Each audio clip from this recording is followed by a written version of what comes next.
It's 9:30. I think we should. 9:31, I'd say. We can start, sir. Okay.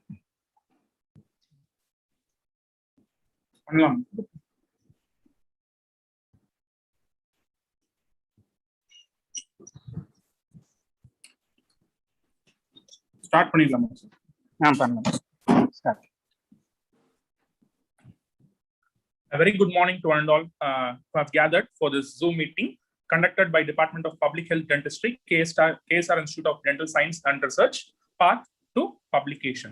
So now I call upon Dr. Prakash, Head of the Department of Public Health Dentistry, KSR Institute of Dental Science and Research, to deliver the welcome address.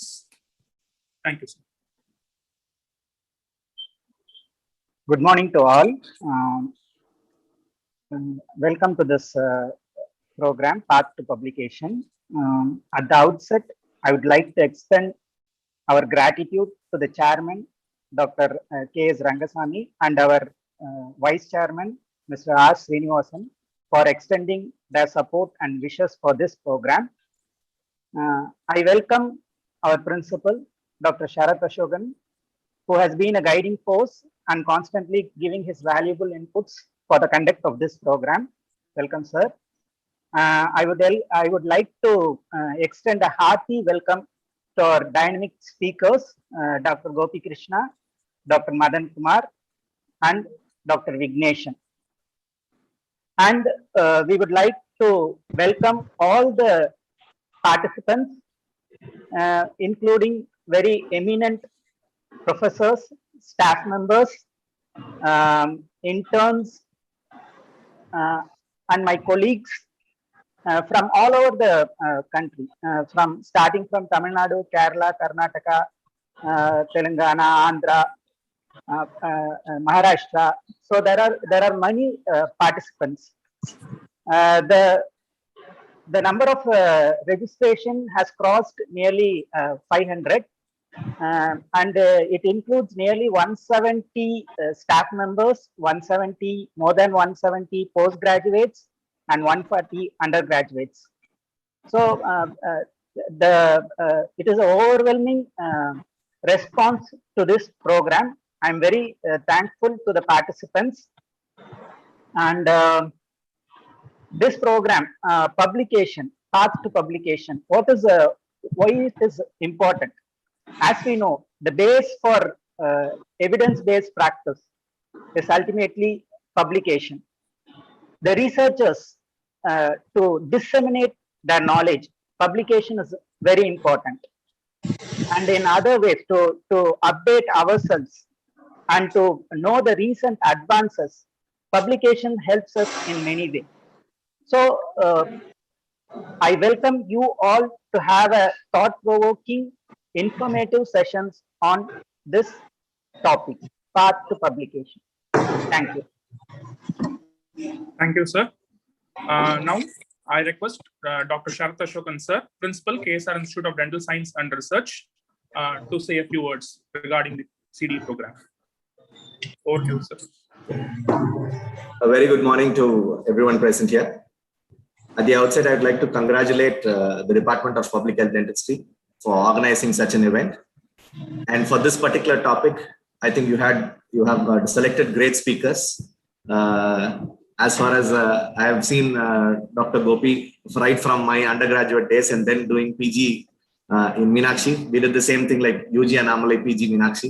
And I think he was, to my knowledge, I think he was the youngest editor to take over the journals in different perspectives in conservative dentistry. And Dr. Madan, I've been working with him for NEET entrance exam coaching and for public health dentistry work for quite some time, over 13 years. Dr. Vignesh from Savita. So I think it's been a wonderful choice of speakers, and I request all the participants to make the best utilization of this particular program. A hearty congratulations and thank you to the speakers for giving your valuable time and sharing your knowledge with us. Thank you. Thank you, sir. So this will be a general instructions regarding the queries. So participants in both the Zoom link and the YouTube links, those who have queries can post your doubts or queries in the WhatsApp group, which has been created for communication, and it will be asked at the end of each session. So please post your queries or doubts in the WhatsApp group, which has been given for communication. Thank you. So now I welcome Dr. Prakash, Head of the Department of Public Health Dentistry, KSR Institute of Dental Science and Research, to welcome the first speaker. The first session for today's program is Introduction to Publication. So the introduction, when we say introduction, we are going to speak about what type of journals, what type of articles, how to select a journal. So these type of things will be covered. It is a platform how you should do your publication. So for this session, I would like to introduce Dr. V. Gopi Krishna, who completed his undergraduate in Annamalai University and his postgraduate in SJR Health University. And he did his doctorate in SJR Education and Research Institute. He is currently working as an adjunct professor at Sri Ramachandra Institute of Higher Education. And he is the General Secretary for Indian Board of Endodontics. And he is the Editor-in-Chief of the Endodontology Journal and Associated Editor of European Endodontic Journal. He is the editor of 3 reputed textbooks, 3 editions of Grossman Endodontic Practice, 2 editions of Student Arts and Science of Operative Dentistry, and 3 editions of Preclinical Manual of Conservative Dentistry. He has more than 35 Scopus Index journals, and he has presented more than 300 guest lectures in various platforms, both international and national. And he's a very good orator, and I welcome him to present the first session. Over to you, Gopi. Thank you. I will share my screen and kindly check whether it's working. Is it fine? Is my audio is also okay? If one of you can confirm, please. Yes, sir. Yeah, thank you. First of all, thank you one and all for this kind invitation and for this wonderful symposium which is being converted on publications. But before talking about that, I personally feel, after publishing for the last close to 20 years, that more important than the number of publications you have is the number of meaningful relationships that you have in life. So please keep that in mind. So I would like to start this lecture with dedicating this lecture. The reason I'm here is for 2 friends. One is my dear BDS batchmate, Dr. R. Prakash. This is for you, Prakash. And also for Dr. Sharat Ashokan, a junior, I won't call him junior, a lovely colleague of mine and a good researcher on his own accord. So these are for my college days friends and colleagues, and this lecture is dedicated for both of them. I've been asked to give a perspective on introduction to publications, both as an author, as also as an editor of journal over the last few years. So I would like to give you in the next 45 minutes to 50 minutes some of my observations of what publications is all about. I would like to first give you a perspective of what you understand about publications. I would call this as an ECG of an academician. What you see on the left side is confidence levels, and the right side, what you see is your timeline. And this is how probably a ECG of an academician looks. When I finished masters in post-graduation, PG, when you finish your MDS, you think you are a master of everything. You know, that's why your confidence level goes very high. The moment I finished MDS, I realized this is called the peak of Mount Stupidity, because you think you know everything because you have finished masters. But after you finish masters, you end up in what I call the valley of despair, because you understand that just by doing MDS, you have gained nothing. You fall into what I call valley of despair because you really don't know what we have done is right or not. And over the years, as you keep going ahead, I call this the slope of enlightenment. where over the number of years, so now it's been about close to 20 years since I finished my MDS, and I feel over this period of time is when you get what I call experience, and once you sustain that experience, you understand, you get what is called as wisdom. So right now, what I'm talking to you is with probably 20 years of reading articles, of publishing articles, and being as an editor, reviewing many articles. So over this journey, the main perspective is I was the editor of the Journal of Conservative Dentistry for 9 years. And we used to review close to 500 articles a year over these 9 years. And now currently I'm the editor-in-chief of Endodontology as a journal, as well as the associate editor in European Endodontic Journal. So what this does is it gives me not only as an author where I publish, but more importantly, as a reviewer, as an editor, what are the articles we would accept and what are the articles we would reject. So I would give you in a very simplified manner. I have two very good speakers following me who would give you the publication process. So I don't want to overlap that. So I would just give you an overview of what I as an editor would see when we are accepting or rejecting articles. The first question is, why do we want to publish? Why do people publish? Why do everyone want to publish? And to me, in India, the publish or perish syndrome is basically started, it was started for promotions. You want, when I was in college, to become a senior lecturer to reader, you needed publications. You needed during your inspection times, mainly because you needed to show the DCI points. And also, you used to publish because sometimes some colleges used to give us some incentives to go to some conferences if we publish. So personally speaking, most of us end up doing publication out of force when we are in academia. But doing good research is of no use unless it is published.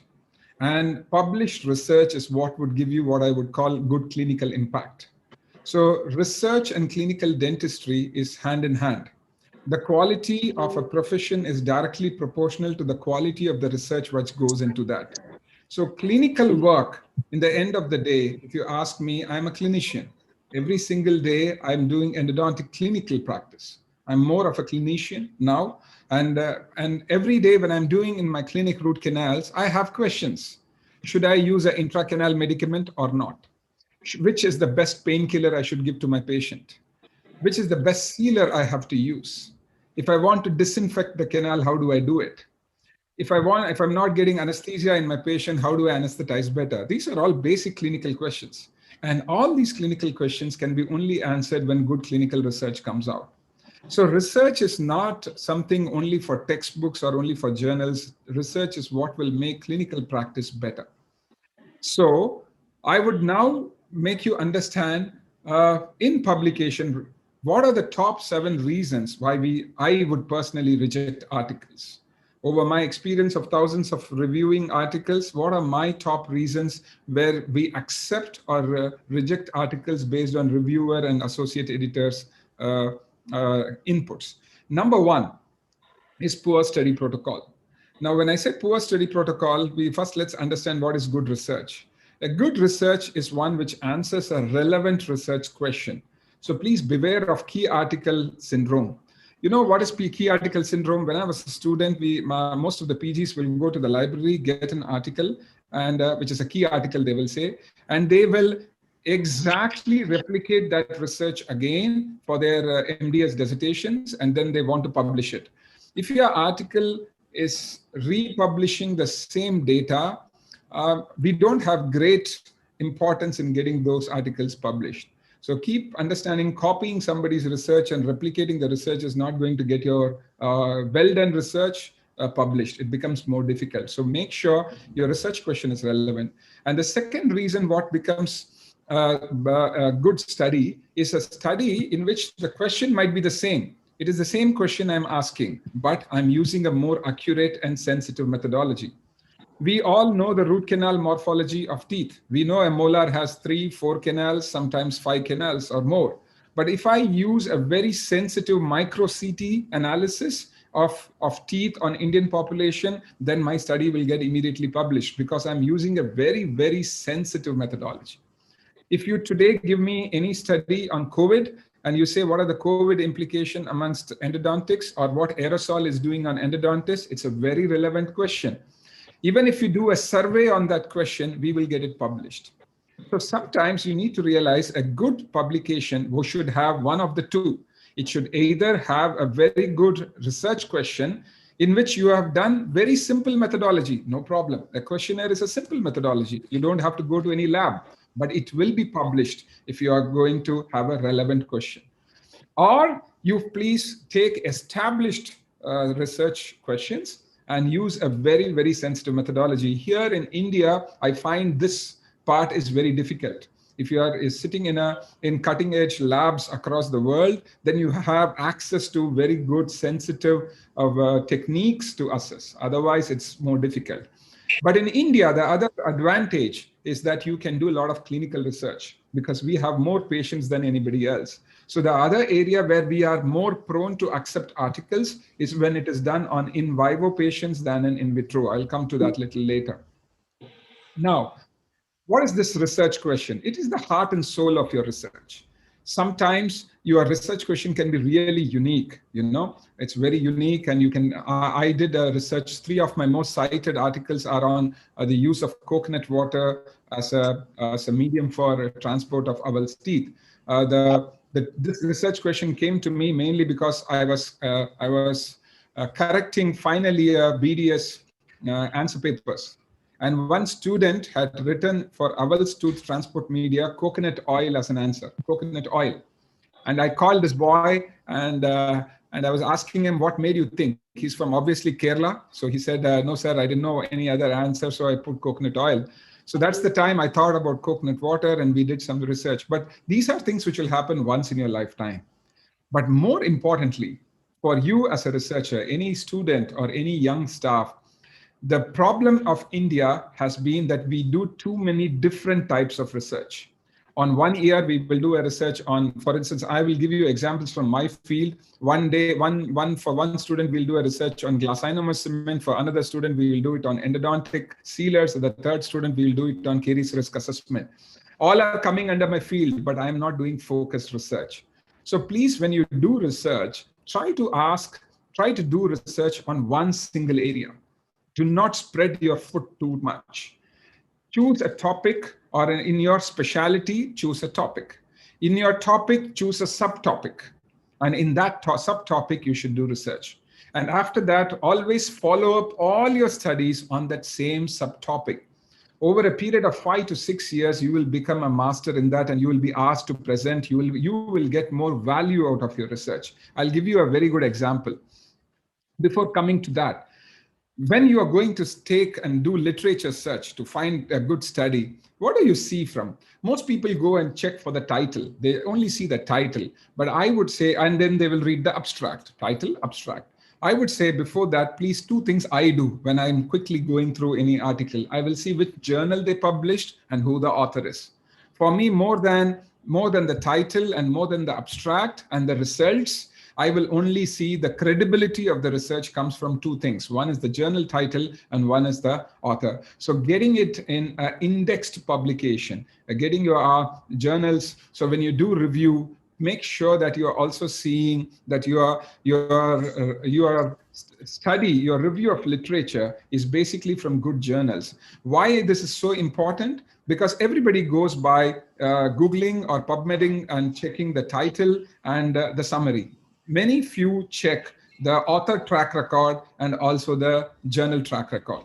Why is this important? Because today, India is the capital for open access journals and predatory journals. In the world of scientific academia, we are very infamous because you can pay and publish. You have journals which are, everything is an international journal. Everybody puts a name, international. So they say it's an international journal. So there is no global or a world, or they will put some word and then they will start it. These are all predatory journals in which you can pay and get. So in biomedicine, we have close to 100,000 articles a year which are published in predatory journals, which are useless data. So make sure you don't get fooled by publishing in such journals or taking a review of articles from such stupid journals. Let me give you one of the people who are one of the most inspiring people in the field of endodontics. This is a person called Turabinajad. He invented a cement called mineral trioxide aggregate. And I would like to give you a story. When I met him, I asked him, and he's got a very interesting story which might inspire you. You know, this cement, MTA, is the precursor for the tricalcium silicate cements. And everybody, every researcher in the field of endodontics knows that this is probably one of the biggest innovations in dental materials which happened. And do you know his inspiration for doing this study? His inspiration is he basically comes from Iran. And when he went from USA to Iran to meet his family, in their family estate, they have a pond where a lot of turtles used to live. And he found that one of the turtle was badly injured. The shell of the turtle was injured. And his brother, who was a farmer, he was applying normal Portland cement, which is your basic cement, on the back of the turtle. And he, as a scientist, Tarabna Mahmood, asked, what are you doing? And he said, his brother said, no, the cement works and it heals. And he found that these turtles used to heal when they used to apply Portland cement on the back of a turtle. Now, this is inspiration because he later went back, took a dead turtle's shell and did some research with Portland cement. And that's the story of trying to bring Portland cement, which is basic cement, as one of the ingredients, which is tricalcium silicate base, was the research what he did. The reason I share this story is that innovation and ingenuity can be sparked from basic observations. So if you have the keen interest, that's what will inspire you to do the best next big thing in endodontics. Because Turabinajad's contribution to endodontics, I'll just give you here. Of the top 10 or 100 cited articles in the field of endodontology, the top 100, the top 4 articles in the top 15 are from one author. And they are all from this man called Turabinajad. So if you ask me, who is the most impactful author in the world of endodontics ever published, is a Mahmoud Turabinajad, and his story starts from a turtle in a pond in Iran. So that's how impactful your research can be. And the secondary thing I want you to see from his example is focused. He's got 24 publications, but if you watch, every publication is on mineral trioxide aggregate. He has never done anything else but that. Now he does on implants and other things, but most of his publications would be on root and filling materials. Again, a perfect example what focus lets you do good research. When it comes to the other thing is author metrics. You can Google Scholar or go to Scopus Index and check the author metrics of anyone. So if you're seeking an article for some author, you need to see 2 things. You check whether the H index of the author is good and the item index is good. When I say H index, it's the number of citations each publication of the author is having. So more than productivity, more than the number, it is the impact of the author. How many people are citing this author? Higher the H index, better is the quality of an author. So if you get any author with more than H index 20, that means top 20 publications of an author has at least 20 citations. So internationally, 20 H index is considered good. And if you get above 40, they are great. The great authors will have H index 40. That means they have published 40 articles in which each article has at least 40 citations in index journals. So it's the easiest way by which you can assess the quality of the article or your mentor with whom you are seeing the article from. The other thing which people see is item index, which is the number of articles a author has with at least 10 citations. So again, item index is a good way to measure the metrics of any author. Now, between in vitro research and in vivo research, there's no doubt that clinical trials and in vivo research are very important, but it's not always possible, especially in dentistry, to do clinical trials. Clinical trials is one of the best ways for you to get your article published. The first article of any good journal would be clinical trials. But when it comes to clinical trials, make sure that you register your trials. I'm giving you an overview. I'm not going into clinical trials here, but it is a huge lecture by itself. But if you do clinical study, I think the planning is more important than execution. But between in vitro and in vivo, in vitro studies are also important. And in dentistry, we do 90%, if not more, of our studies are in vitro studies. And we need to check, mainly we do this because of the number of new materials which come in, especially in my field and conservative dentistry and endo, we get a lot of new materials. So we want to keep trying and testing new materials. So they are important. So when you do these kind of studies, please make sure that you follow, when you do your protocol, that they have some guidelines to follow. We created, our team created a kind of guidelines for experimental dental research. We call it CRIS guidelines. And now there are so many internationally approved guidelines which you can follow whenever you're trying to do any kind of study. So when you come to the research question, find your question, go check for authors who have worked on that, check the journals they have published. Good journals, good authors with high H index should be your review of literature. You should read from them. They are the best. So you have good articles coming from these authors in journals, so you understand what is the current knowledge about this research question. And then you assess and find out what is the best methodology you should do. One of the common reasons we reject articles is because the methodology is outdated, inaccurate, or irrelevant. For instance, if you do a dye leakage study today in India, when I did a post-graduation, my MDS post-graduation dissertation was a dye leakage study. So 20 years back, my article and my research was valid because in 20 years back, in 1999 to 2002, dye leakage study was accepted. But today, if you want to publish a dye leakage study, it's impossible.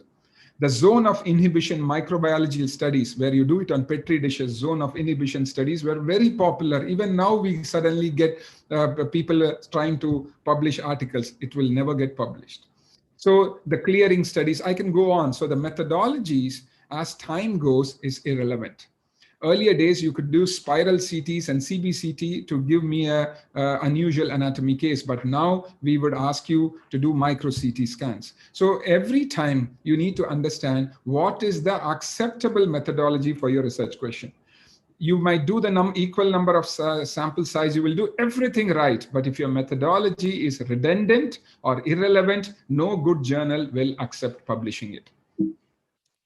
Now, once you have got the right methodology understood and you have got your right research question, you have finished the research, and now how do I report it? When you write an article, make sure you write it based on some standard reporting guidelines. And two of the most common guidelines, I'm not going to go deep in them, but they are known as STROBE and CONCERT. So if you are doing any kind of observational study, please go through STROBE. STROBE is strengthening the reporting of observational studies in epidemiology. So what it does is, if you are doing a cohort study, a case control, or a common cross-sectional study, or even your in vitro study, you can use STROBE. What it does is, it gives you 22 checklists. So you will know that I have to, when I write an article for these kind of observational studies, I would do a STROBE analysis. So when you do observational studies, please go through STROBE guidelines. So there are exactly in introduction, methods, it will give you every aspect in results, what all things you should write, what all the things you should have in discussion, everything it gives you as a checklist. So when you write your article, these 22 items, if they are present, the chances of you getting accepted is very high. All good journals would see whether you're following some kind of these guidelines. Similar, so you can go to these websites, strobestatement.org, you can download, you can understand. This is the basic template, a skeleton on which you can work your writing of your research. The other aspect is when you're doing clinical trials, you need to follow CONCERT guidelines. It's mandatory. If your article is not, you might do the greatest sample size and come to us, but if your article is not following these standards of reporting trials, then it will not be accepted. So it is important that you also have a 25-point checklist for CONCERT, which will go right from the title abstract to introduction, method, result, discussion, and it will give you a checklist like this, wherein now, for instance, it will show you, you need to have randomization shown. You need to show how your allocation was concealed. How did you implement it? How did you calculate your sample size? How did you do your trial design? All this has to be written in your article. So this checklist is so useful when you are doing. The results, what are the things I need to show in the results? What was the number of recruitment? How many people were how did you do the blinding? What statistical analysis you were done? All these things are given in the consort checklist. You will discuss the limitation, you will get the interpretation, and also you have to provide the registration of the trial, the protocol, and funding if required. Hence, these two are, in my opinion, a mandatory checklist any researcher I would recommend you should do this checklist before you even do the study. You should understand this is what I need if I want to get it published. In the end, publication is the end point of our research. So before even starting out, it's like Google Maps. You need to know your destination. So right now, my destination is to publish in, say, International Endodontic Journal. Then I need to know what are the standards to which they are publishing. Then I go step back. I would see what are the guidelines, what is the publishing standards, what are the protocols they follow, then coming to my research question, and then I implement them.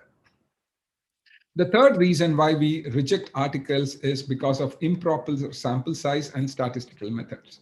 Most good journals are hiring a biostatistician as part of their team. So we send it to their biostatistician. They simply will very quickly assess and tell whether your sample size and statistics tool which you used. We all agree that we are doctors. We hate mathematics. That's why we became doctors. So we don't like statistics. And most of us don't read that part at all. We'll skip that part, results we'll skip, and we'll go to the discussion and read what has to be learned from the discussion. But the results and statistical tools is so important. I'll give you a small example to make you understand. You need not taste the entire ocean to conclude that it is salty. What do? You would only take a drop of the ocean water and taste it to know that the ocean is salty. So same way, you need to take a sample. What we do is, is it possible to work out what 5 million people think by asking only 1,000 people? That is the question of a sample size. The answer is yes. If you know what is known as sample size, it is possible for you to, optimize your resources. So the small group chosen for a study is called a sample, but the sample size selection is so important. Because if you want to study everybody, then it is called a census, which is not possible in the biomedical research. So when it comes to sample size, in India, in my experience, everybody has a simple formula. In India, in every field of dentistry, sample size is basically n is equal to 10. You see any study, they will take 10 samples. Any group, they'll take 10 samples, which is a fundamental flaw. So the one other common reason I see in India is you might do 2 arms and then they will have subgroups. So the 2 groups will have 3 subgroups, and each 3 subgroups will have 2 subgroups. So what you do is you are dividing your research question into too many subgroups. When you divide your research question into too many subgroups, your sample size is reducing. So you might do a study with 200 patients or 200 sample size. But if you have 9 to 10 subgroups, you are having your sample size is reduced to only 20. Had I done the same study on 200 samples with 2 study groups, my sample size would have been 100. If you personally ask, my common error and observation I have seen from most researchers in India is that they have too many subgroups. So when you do your study, I would ask you or recommend you to restrict your variables to only one variable. Study one variable so that the sample size is, even if you're doing 50 samples with one variable, that means you have n is equal to 25 in both the arms. So please measure this accurately with the help of a biostatistician. I used to do statistics after I used to do study. I went to my MDS dissertation. After I finished my study, I went and met a statistician. And I found out what all I should not have done. It was more of a post-mortem than of doing any statistics there. So I would recommend you, before you start a study, you meet a biostatistician and get the sample size right and relevant for you to do it. A good sample size will always have, your article will be cited more if your sample size selection was good and high. Now I'll discuss the 3 common errors which people do during research, which gets their articles rejected. We call this as random error. We call this as non-random error. Non-random error is commonly known as bias. Random error is unbiased. You did it without knowing, you did an error, is random error. Non-random error is with, although your ignorance is causing non-random error or bias. And the last is confounders. What are confounders? Are things in your study which can make you misinterpret your data. So these are the three common errors people do when they are conducting research. So let's understand random error. Random error is very simple. It's a non-systematic error. You didn't do it. But when you are doing it, it's mainly attributed to chance occurrence. It's not in your hand, but it can happen out of chance that you did not get the right result because you are selecting a sample. You're not selecting the whole population. You can reduce random error by simply increasing your sample size. That's why sample size is so important. So for every field, the sample size selection will be different. So for depending on the research question, the sample size will be different. It is a different field of statistics. I will not go into in here, but you need to make sure that you meet a biostatistician with some published research previously of your research question, and then they will do certain tests to tell you what could be the ideal sample that random error is reduced. All of us understand p-value, and we don't understand p-value. We all are unaware of p-value, but nobody understands p-value. But the point is, your study, you can do a study with 3 samples, 5 samples, 10 samples. But what is important is, and you can still do a statistical study.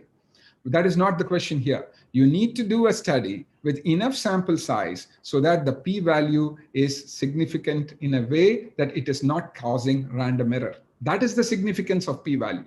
Not whether your study was statistically significant or not. Everybody asks this question, whether my study is statistically significant. No, that is not the question you should ask. You should ask whether your results are significant and you have avoided random error, and for which you need a biostatistician before you study. The second is bias. Bias is because of the wrong way in which you conducted the study. So most of the studies I see are rejected because you did not realize that you did some mistakes while conducting the study, which has caused the results to be wrong. So I cannot publish your results. Your intentions were correct, but the way you conducted your study was wrong. So bias can be of many ways. Oops, 1 second.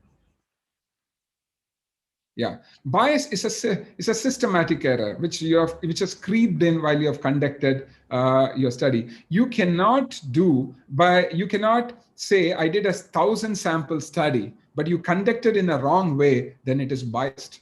We will still not publish it. Even if your sample size was good, biased studies will always be rejected. So standardization and calibration of the methodology is so important. And that is why you need, for every stage of your study, we have what is known as selection bias. How did you select your samples? Where even if you do an in vitro study, you need to tell how you selected your samples. Performance bias, how you did it. How did you conduct the study? Attrition bias, how did you follow it up? Did you ensure that your follow-up was fine? And detection bias, which is based on outcomes. So randomization and allocation is so important when you are doing studies. Even in vitro studies, we want randomization and allocation concealment should be so important. This has to be done during the study, and this has to be written when you are publishing your study. So blinding of the participants and investigators, blinding of the outcome assessor, and the intention to follow up, these all are important. And that's why both in the STROBE guidelines and in the CONSORT guidelines, you will have all this as checklist. You should have these things. The last point for which we normally end up rejecting articles is if you did not understand confounders. Confounders are third variables that distort the relationship between the exposure and outcome. So normally in clinical trials, age, sex, and socioeconomic status are very common sources. But in multifactorial diseases, like in dental caries, there are a lot of confounders. So when you're doing clinical trials, you need to be very careful that you ensure that you're doing case control studies, you are ensuring that you're selecting your samples carefully, ensuring that the confounders are not creeping in. I'll give you a simple example. There was a study in Switzerland. It's a very interesting study where they went around asking children. They were doing it on 2 types of children. They were saying whether children drinking from tap water and children drinking water from mineral water bottles. Now, in India, we will always consider tap water to be more harmful and unhygienic than mineral water bottles. Whereas in Switzerland, the tap water is considered as good as pure water. So everybody drinks through the tap. But they found, interestingly, in Switzerland, they were taking children with caries, and they found children who were drinking from tap water were having less caries than children who were drinking from mineral water bottles. So they did 2 arms, and they had a very huge statistical difference that mineral water drinking from bottles children are having higher caries than children who are drinking from tap water. Now, this is the conclusion of the study. Now, does it make sense? Will you tell the world that drinking water from a mineral water sealed bottles is more harmful and can cause caries than drinking from tap water? The answer is the confounder here was the type of students and people who are drinking tap water. Tap water was being drunk from all the children born in Switzerland, who are all the local population. Whereas mineral water bottle was being used by all immigrants. Immigrants were people who are migrated to Switzerland, who are coming from countries like third world countries where the water was not safe. Hence, the habits of those children were totally different from the habits of the children who were born and brought up in Switzerland. So the confounder here was the status or the geographical birth and the upbringing of the children was the confounder here, which skewed the data completely. Hence, in any study, you need to ensure that you don't have confounders. It's so important in clinical trials. So make sure you select samples carefully when you're doing clinical work. So the oral hygiene practices of the new immigrants was the confounder in this study. Although this is a published study, nobody will accept the results of the study. I hope I conveyed the point to you about confounder. Now, the next reason why people have rejection is poor writing. This is basically because people just cut, copy, paste. So I would ask you, there's a IMRAD is what we call Introduction, Methodology, Results, Discussion, everything what you understand. The best way to write well is to read more. You read more number of articles, you will become an automatic writer. It's very simple. It's not a rocket science. You will understand what they are conveying. If you read about 40 to 50 articles which you like about your topic, you will know what to write in your introduction. So that's so important. And the next reason why people do is they do not quote previous work. You need to divide. There's a word limit for every article. For us, printing a journal, printing an article is expensive. Hence, there's a word limit you should not overcome. So you should know 300 words means 300 words. So you need to have an introduction, you have to have a results, and you should have enough amount of discussion. So I see a lot of people writing long introductions and very short discussion where they just do not discuss their work. They do not quote recent references. One of the things I see personally is, did this author check the references in the last 2 years? The last 2 years is very critical. So if you're writing an article and you do not have references in the last 2 years and it comes to me, I know that you have not done your review of literature. So nowadays it's so easy for us as in the journal office. We have softwares with which I can easily track. I can check plagiarism. I can check referencing. I can find out if I want a topic, I can go to PubMed and find out what is relevant there. So it's so easy for me as an editor to find many things. So if an author has not done it, I feel the author is lazy. It's a very simple word. So author is lazy. And once we feel that the author has not given the 100%, automatically the article goes into rejection. So keep that in mind. The next common reason where people get rejected is plagiarism. Plagiarism is you have cut, copied, or your research and your work from others. Every article, including the Journal of where I was editor, JCD, or now Endodontology or European Endo Journal, every of us, we have very good softwares wherein we pay money to have these softwares, wherein we run all your articles, go through them. It will pick up so accurately where every sentence was copied. It will also sometimes pick up the time at which you pasted it on your document. It's so accurate. So you need to be very sure that you don't copy and paste anything on your document.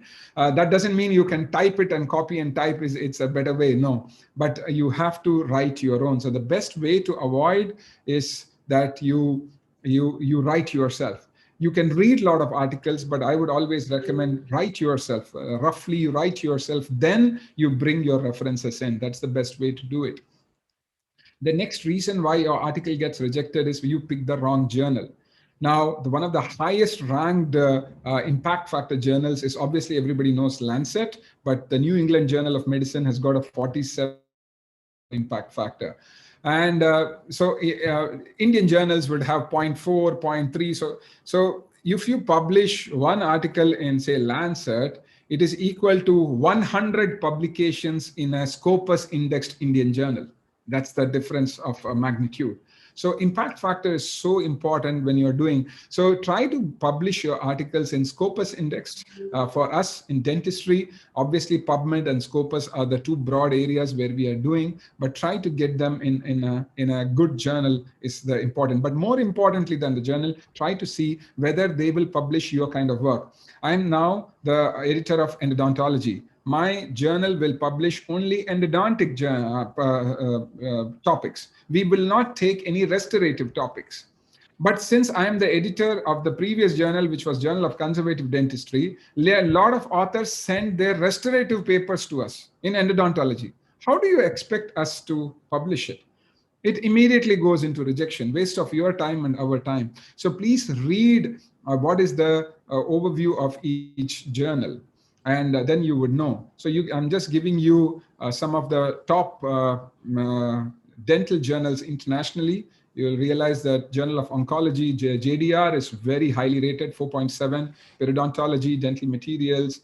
These are all some of the high impact international endodontic journals. Journal of Endodontics are all very high impact journals for us. Earlier days, when I was a student, Sharath might remember this. We had this thing of national versus international journals. So the college decided that they will pay incentive of some money if you publish in an international journal.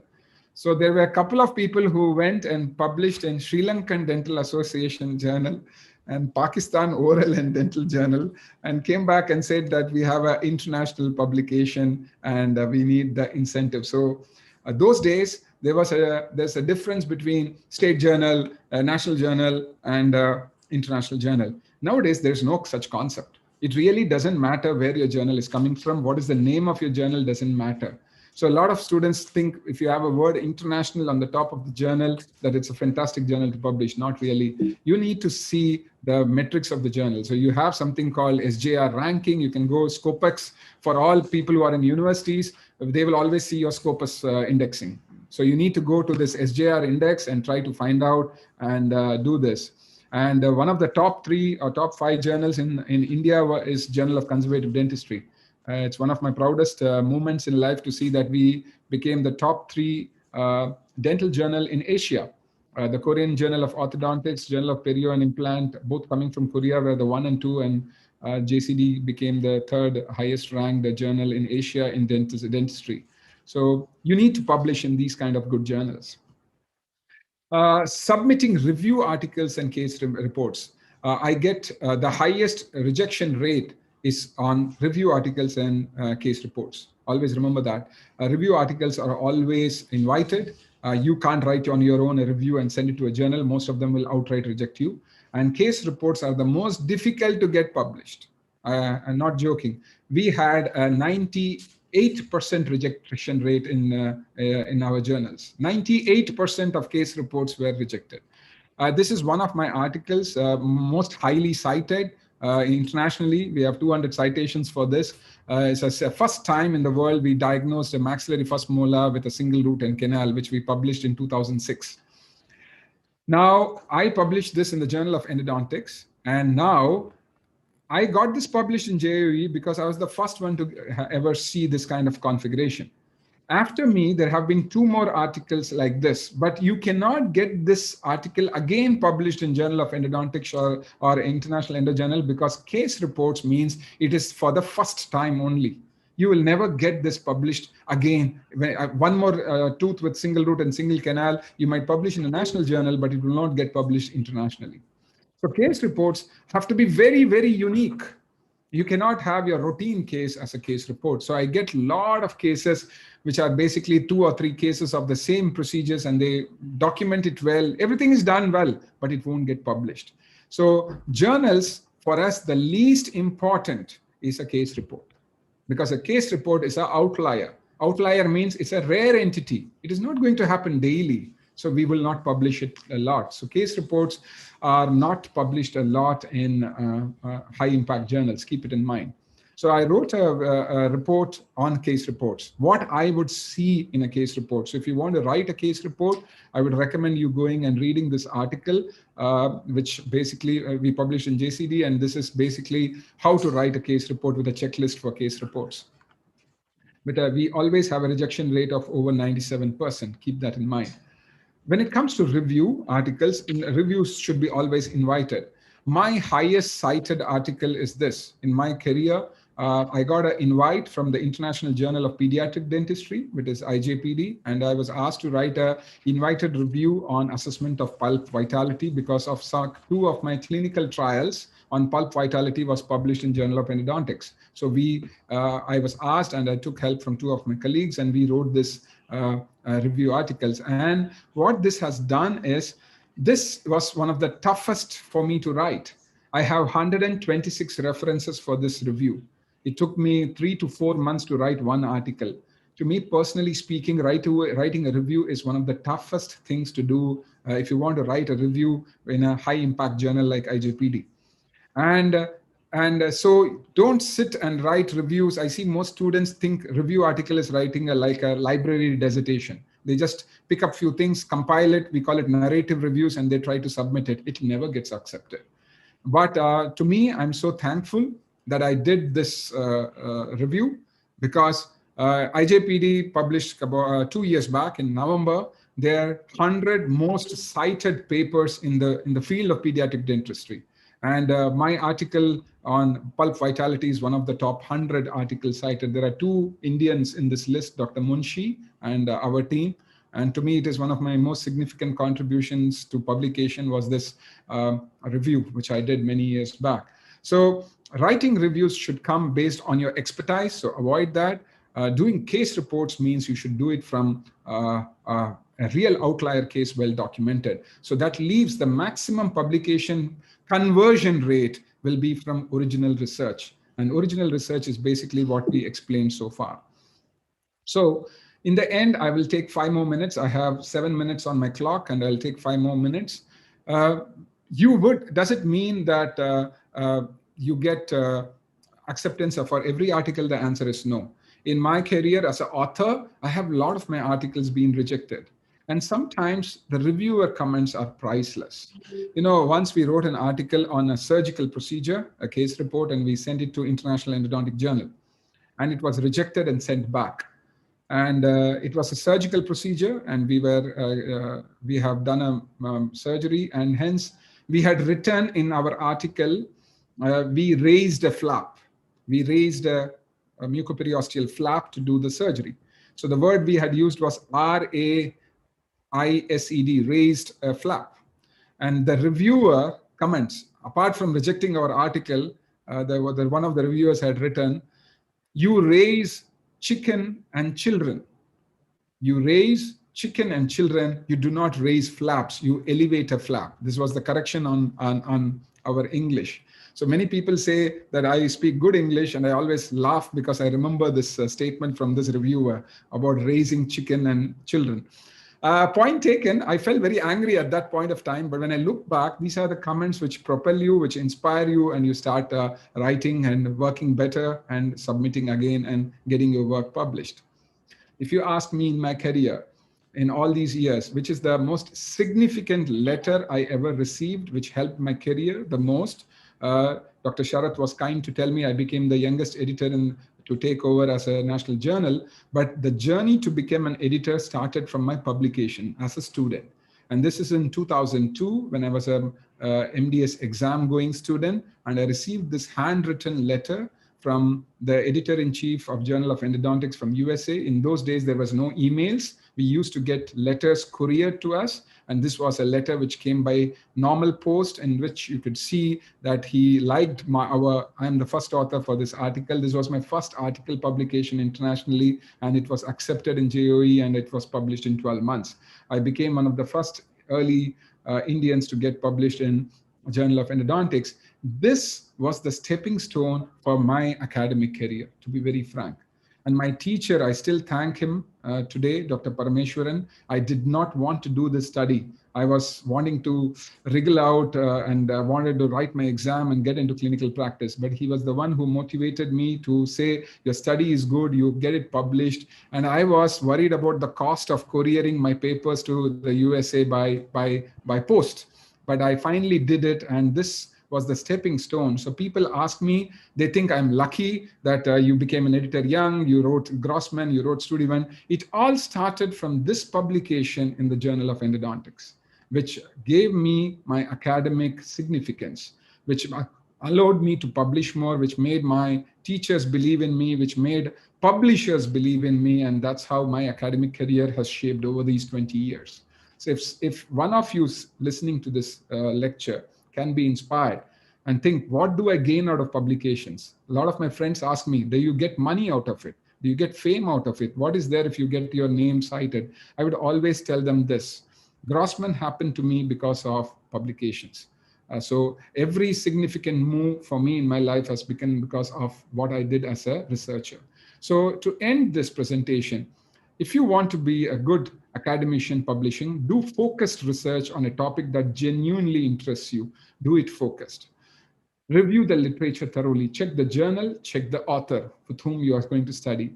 Ask your mentors. Please identify good mentors from whom you can get asked the right questions. This is so important before you do a study. Methodology is the key to make the findings relevant. Either your research question is unique or your methodology is unique or very relevant.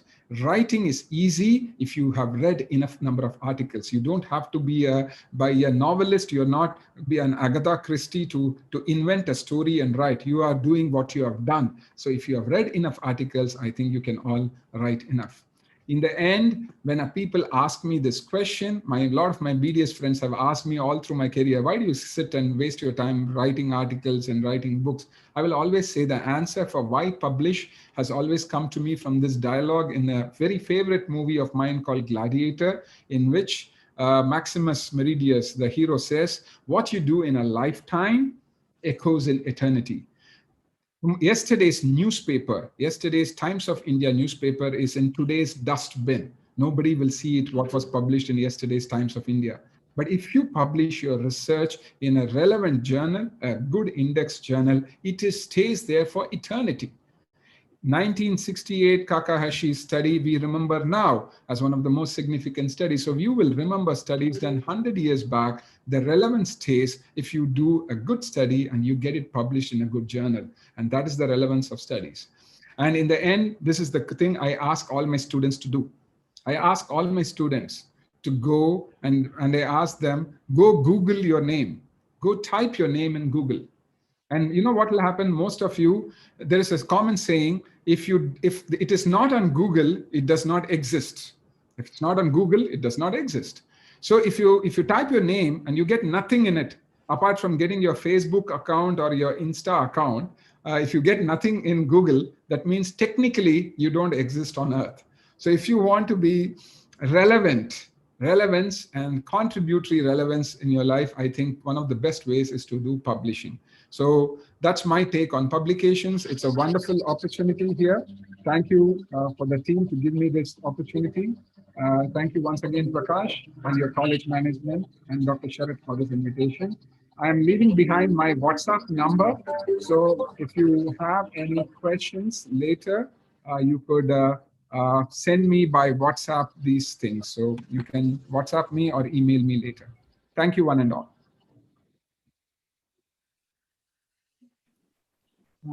Thank you, Gopi.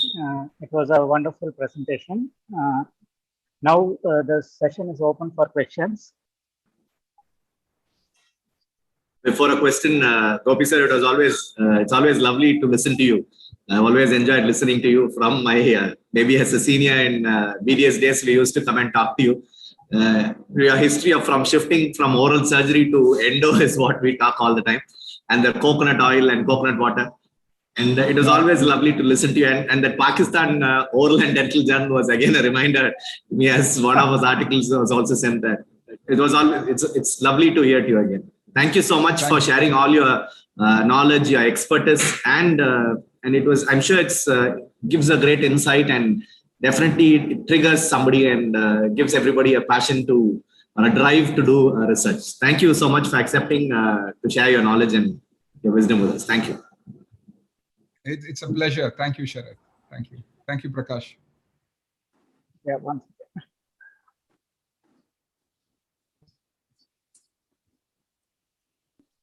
So there is one question. It is asked. They are asking, survey being a type of cross-sectional study,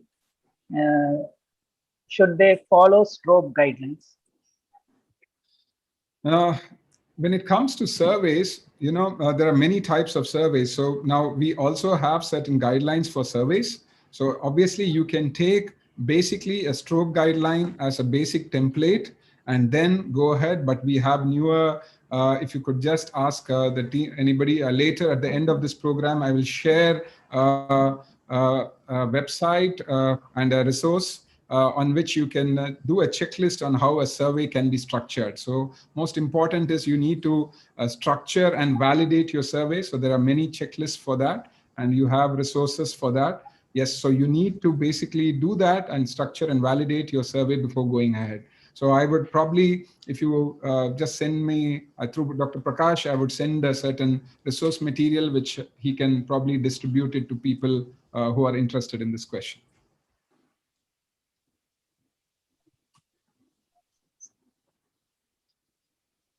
Another question is they are asking, how exactly can we define or frame a clinical research? How do I define or frame a clinical research? Now, when I do clinical research, there are two aspects to this. One, I would say, is your core research question, and two is the target population. So I have to define this very clearly. So what is it I'm trying to find out? So for instance, I'll give an endo example. I would want to know what is the variable here. So in my title, I have a target population, I have the problem, the target population, and what is the variable. There are 3 points here. So one is, what is the problem? The problem is persistent root canal reinfection. This is my problem. I'm getting reinfection again and again. That's my problem. So you first identify the problem. Second thing in a clinical trial study is you identify the population. Now, am I trying to find it out in all the population, or I'm going to try to find it out in a specific group? You should never generalize. If you generalize it in the population, your sample size explodes. So you try to focus it. So what I will do is I want to find out persistent periapical infection in diabetic population, whether in diabetic population, root canal infection is persisting. And now I need a variable. What is the variable I'm going to try to assess here? I'll try to use whether the use of a particular kind of medicament is helping me heal persistent root canal infection in diabetic population. So I have 3 variables. So a clinical study should be very clear about what is the problem it is assessing, what is the population on which it's assessing, and what is the variable it is assessing. Once you get these 3 points, then you meet a biostatistician. You know what is the incidence and prevalence of diabetes, what is the incidence of post-periapical periodontitis, and then you create the sample size, and then you have 2 arms, and then that's how you go about with a clinical study. So clinical trials, you should basically formulate based on these 3 parameters. Is there any guidelines for questionnaires for surveys? Is there any guideline for questionnaires for surveys? Currently, because we are not able to do most studies, we have everybody likes to do surveys. As I told you, I can share one what we have. It's an online guideline, and I would probably I don't have the link right now, but I can get you a link on which you can get an overview of how questionnaires are framed. But very important before you send your questionnaire out, because today everybody uses a Google form. So it's very easy to send questionnaire or monkey survey, and you survey everybody, but you need to validate your questions. That's the most important. So you first end up sending it to a test sample of people, get them validated, see whether the answers interpretation is correct before you send your final survey out. So yes, there is some guidelines which we can follow, and I will probably in next half an hour send you the link to you, Prakash, which you can probably at the end of the seminar today, you can share it with people. Okay. How to register a clinical trial? A student has asked. Yeah, every country has a national registry for clinical trials. Even India has one. So you need to very important. So when it comes to whose trial is, it's not when you get it. So sometimes there are two groups of researchers who are doing the same study, and both of you publish in the same year. Now, who will get the credit for this? So that's why we have a very important point that your trial is registered. So there is a national central trial registry wherein you will get you have to submit your trial protocol from your college. It has to go officially from your from signed by your principal. It should have been gone through your ethics committee of your university, and once it goes, then it gets registered in the registry. You can get your trial registered even before you start a trial. It's not that you complete a trial and get it registered. So you have to do it before you start a trial. And once you get your trial registry number, then it is authenticated. Nowadays, most journals will ask you to submit your trial registry number. If you do a clinical trial which was unregistered, even if it was done well, might not get accepted nowadays. So currently, if you send to the most important endodontic journals, and if your trial is not registered in the national registry, we will not accept it, because we really do not know that whether you went through all the protocols and whether your college was all the ethics committee all are approved, or you are simply written it. So having the registry done gives an authentication that you are following the CONSORT guidelines properly.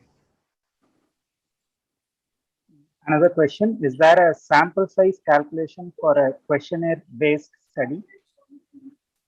There is no such thing. I'm not sure of this answer, but I personally feel this again depends on what are you trying to, in a questionnaire, what are you trying to assess? For instance, COVID, we did I'm getting one of my questionnaires published later this month. We did a questionnaire-based survey last year on dentists who got COVID positive. This we did it in the last year. So in last year, for 1,850 sample size, I have 60 COVID positives who could give me answers. You understand? 1,850 sample size replies. We send 5,000 out, but I got 1,850 replies, of which I have of people who are positive is only 60 to 65 people were positive. So my data is coming from those 65 positive people who have answered my questionnaire. However, if I do the same survey this year, because more dentists have got affected by my COVID this year, I need lesser sample size this year for me to do the same survey. So it all depends on how many people are actually giving you answers which are positive. So it totally depends on that. So depending on your research question, your questionnaire survey sample size will vary. Again, that's how it should be. So it depends on what was the number of people who are giving you positive responses for the research question which you are asking. So I as a thumb rule, I feel as a thumb rule, you should have at least your sample size your positivity and sample size should have at least 95% of people should have responded more than the positives. That means if I want 100 positive answers, you should calculate your sample size accordingly. At least 100 positive sample sizes for us to get any data out of a questionnaire survey.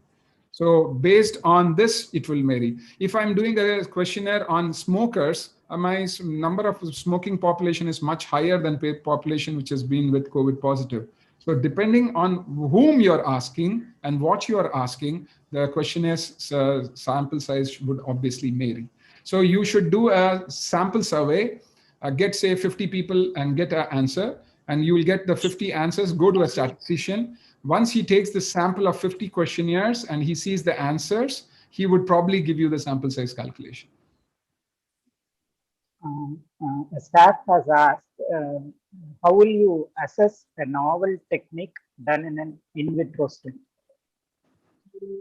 How would you assess a novel technique done in an in vitro study? So now you are asking me, it's a technique which has never been done before. And now you are asking me, it was done in an in vitro study. So I would, 2 points we would always say. In vitro studies, novel techniques are best first done on in vitro. If you do a novel technique on a clinical study and come to us, for instance, I'll give you an example, herbal irrigants on root canal disinfection, herbal irrigant. Now, if you do a direct clinical trial, the first question we'll ask is how do you get permission to use it on humans unless you proved it on an in vitro study? So whenever you do something novel, it's better, especially if it's an intervention study. Diagnostic studies can be done directly on a patient. But intervention studies, you should always do it as an in vitro study. So when you do it on an in vitro, I will only see one aspect. Did you compare it with the gold standard?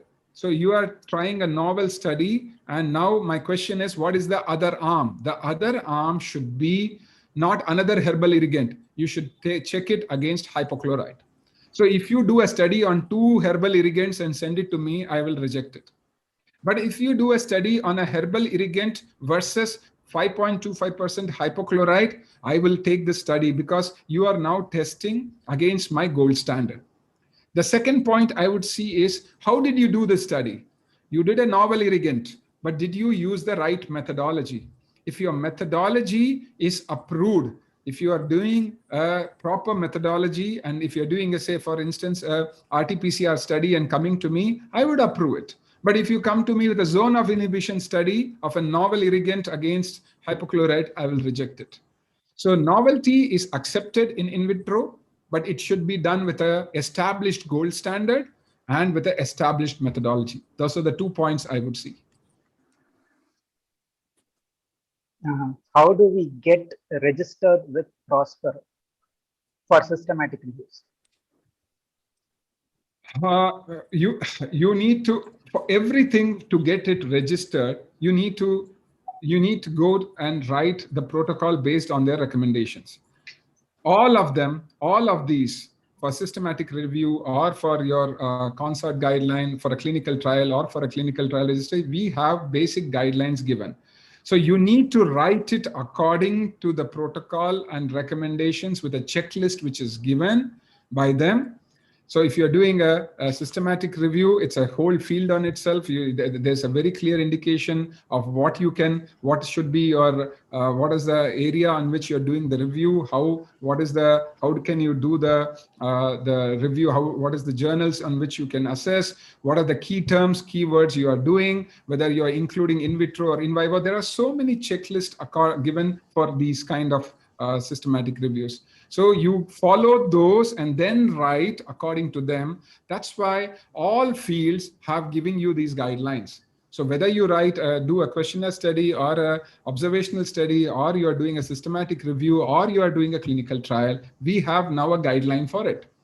You just go read the guidelines, follow those guidelines and write accordingly. And that's how then you submit it to a journal.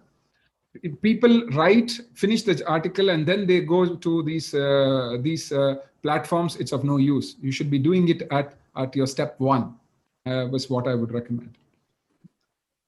One last question. It's from our periodontist staff. As a simple periodontist, the most important thing that influences my treatment outcome is patient compliance. When I discuss this, it is considered a not so fancy area of research. How do I get myself self-motivated to work in this area of research? Any suggestions on identifying mentors? You are asking a patient. That's a very important point because the best example I can give you is about in orthodontics about functional headgears. A functional headgear is a fantastic treatment option, but has got very low patient compliance. I've personally seen it. So sometimes what is important is patient compliance is so important. Keeping it is simple, or making the whole aspect simple is so important in ensuring that our research finding is relevant. I personally feel more than mentors here, what you actually need is in periodontology field, if you're trying to do. I don't think you need a mentor for this, for thinking of an idea for patient compliance. So for instance, you are using a mouthwash, and I want to give a mouthwash which tastes better, then people would always want. In children, if you look, they spit the mouthwash out, mainly because nobody likes to hold. Have you ever tried holding chlorhexidine or povidone iodine in your mouth for 60 seconds, which is a very effective antiviral agent now? It's horrible. It tastes horrible. So for a periodontist, if I can simply give, if you make a better tasting chlorhexidine, or for an endodontist, I would say even hypochlorite. A hypochlorite which smells and tastes better will give me better operator compliance and patient compliance in the long run. So these are fantastic areas for anybody to study. So all it requires is thinking little out of the box. But I personally agree with this periodontal staff that in the end, certain procedures which are non-operator centric, but which are based on patient compliance, we need to take that highly into consideration. So perio is one such field, and my best wishes. You have my phone number through Dr. Prakash. If you have any thoughts, you can always get in touch. I could be your sounding board whenever you have some study. And for the previous question on systematic reviews, in our next issue of Endodontology, which is an open access journal, free for all, anybody can download it free. We have a invited review article on how to write a systematic review. I think it is getting published next month. And if you leave your email IDs or you message me your email ID, I would be happy to share a copy for those who are interested in writing a systematic review. Writing a case reports and the sample size also, I would be more than happy to share my resources. My phone number is given already. I'll repeat once again, 98402-18818. You can WhatsApp me and I can always send you my resources. Thank you. Thank you very much, Gopi. It was a wonderful presentation. I'm very proud to be a batchmate to you. Thank My you very pleasure. much. Thank you very much for coming and giving a very thoughtful and eye-opening presentation.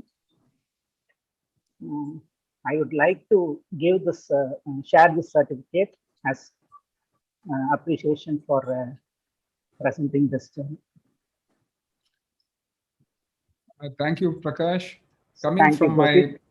my batchmate and my junior, it's a very proud honor. Thank you, Dr. Sharath. Best wishes for leading your institution, and Dr. Prakash, and to your college authorities. Thank you. Thank you. Thank you. Thank you. Thank you very much.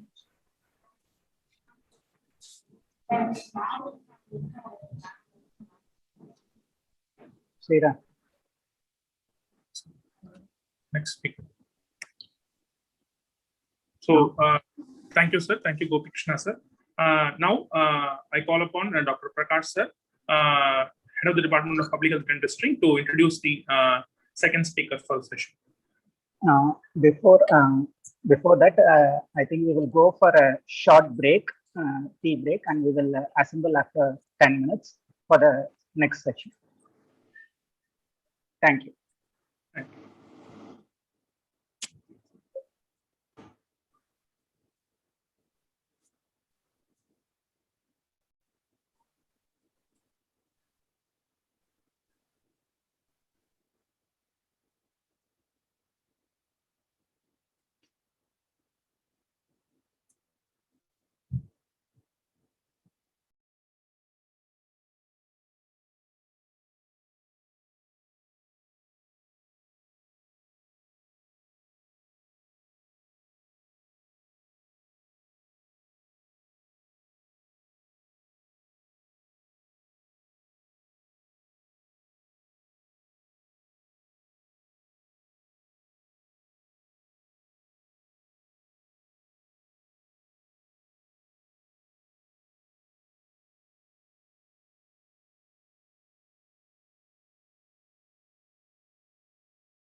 Welcome back after the break.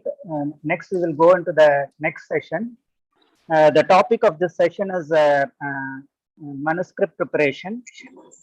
So the brain of any publication is dependent on the how you design the manuscript.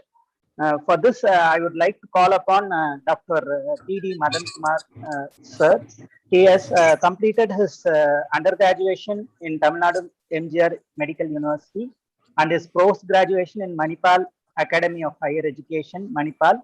And he is currently the professor and head Department of Public Health Dentistry, Ragas Dental College, Chennai. He has 94 publications, both in national and international journals. And he has been a co-author for 2 books. And he has patency for 3 projects. And he has given 26 guest lectures in various forums. He is a very good teacher and a wonderful speaker. I would call upon Dr. P.D. Madan Kumar for this presentation. Sir, over to you. Yeah. Thank you, Dr. Prakash, for your kind words, and thank you, Dr. Sharath, for this wonderful opportunity today morning. Dr. Prakash, I'm just sharing my slides. Can you just tell me whether it's fine? Yes, sir. Yes, it is visible.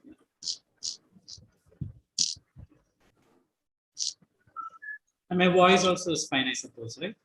Yes, sir. It is audible. So a very good morning to all the participants, and thank you for this wonderful opportunity. Dr. Sharath, I have been working with him for numerous occasions. It's very proud to see you in this new chapter, Sharath, and all the best for your future endeavors. And Dr. Prakash has been doing human service in KSR. Thank you, Prakash, for the opportunity. And myself, Dr. Madan Kumar, currently the head of the Department Public Health Dentistry, Ragas Dental College and Hospital. And today, I will share my views of how to prepare a scientific manuscript. Before I start this lecture, I would just like to place a disclaimer. Unlike the previous speaker, I have never been a full-time editor except for my small stint in editorial board of my association. I have never been an editor of any journal. But then, with the few publications I have, I would say this presentation would be more valid because some of the points which I have taken for this presentation, in addition to my personal experiences, have been taken from the Elsevier's manual for manuscript preparation. It is available online, so I would always encourage the viewers to go back to it and to get more information from it. Well, though there are numerous reasons for publishing an article, if we ask what is our personal reason for publication or publishing an article, I am sure we have numerous reasons, including our degree, our funding, our promotion, etc., etc. But then we will have to understand that editors, reviewers, and the research committee or the community doesn't actually care about all these reasons. So we'll have to remember a few things before we actually go ahead and prepare a manuscript. Point number 1.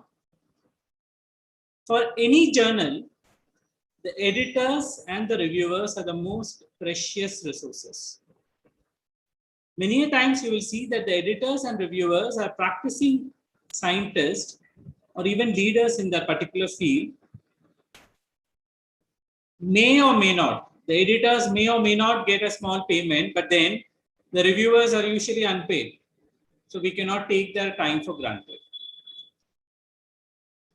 And when we submit any article for review or for publication, many people actually are investing in it other than yourself. Who are they? Well, the editors and the reviewers invest time in considering, revising, and editing your paper. The research or the research community per se is going to invest time in exploring your ideas and findings, and not the least, the publisher will also invest considerable time and resources in organizing this review process and ultimately publishing your article. So it is very mandatory that we don't take all that time for granted. So whenever a journal publishes your article, it just asks these few questions. Is your paper worth all these people's time? And definitely a journal wouldn't publish any reports which are not of any scientific interest, anything which is out of date, which is a duplication of previous published work as mentioned in the earlier lecture, and anything which has incorrect or unacceptable conclusions. Data sets which are too small are not going to be meaningful and hence would also not figure out in the publication process at all. So whenever we write or considering to write a good manuscript, I think we'll have to remember three things. First, there is a preparation before starting to write, and then the process of actually writing the article, and then some technical considerations which we will have to look into. Now we'll go point by point.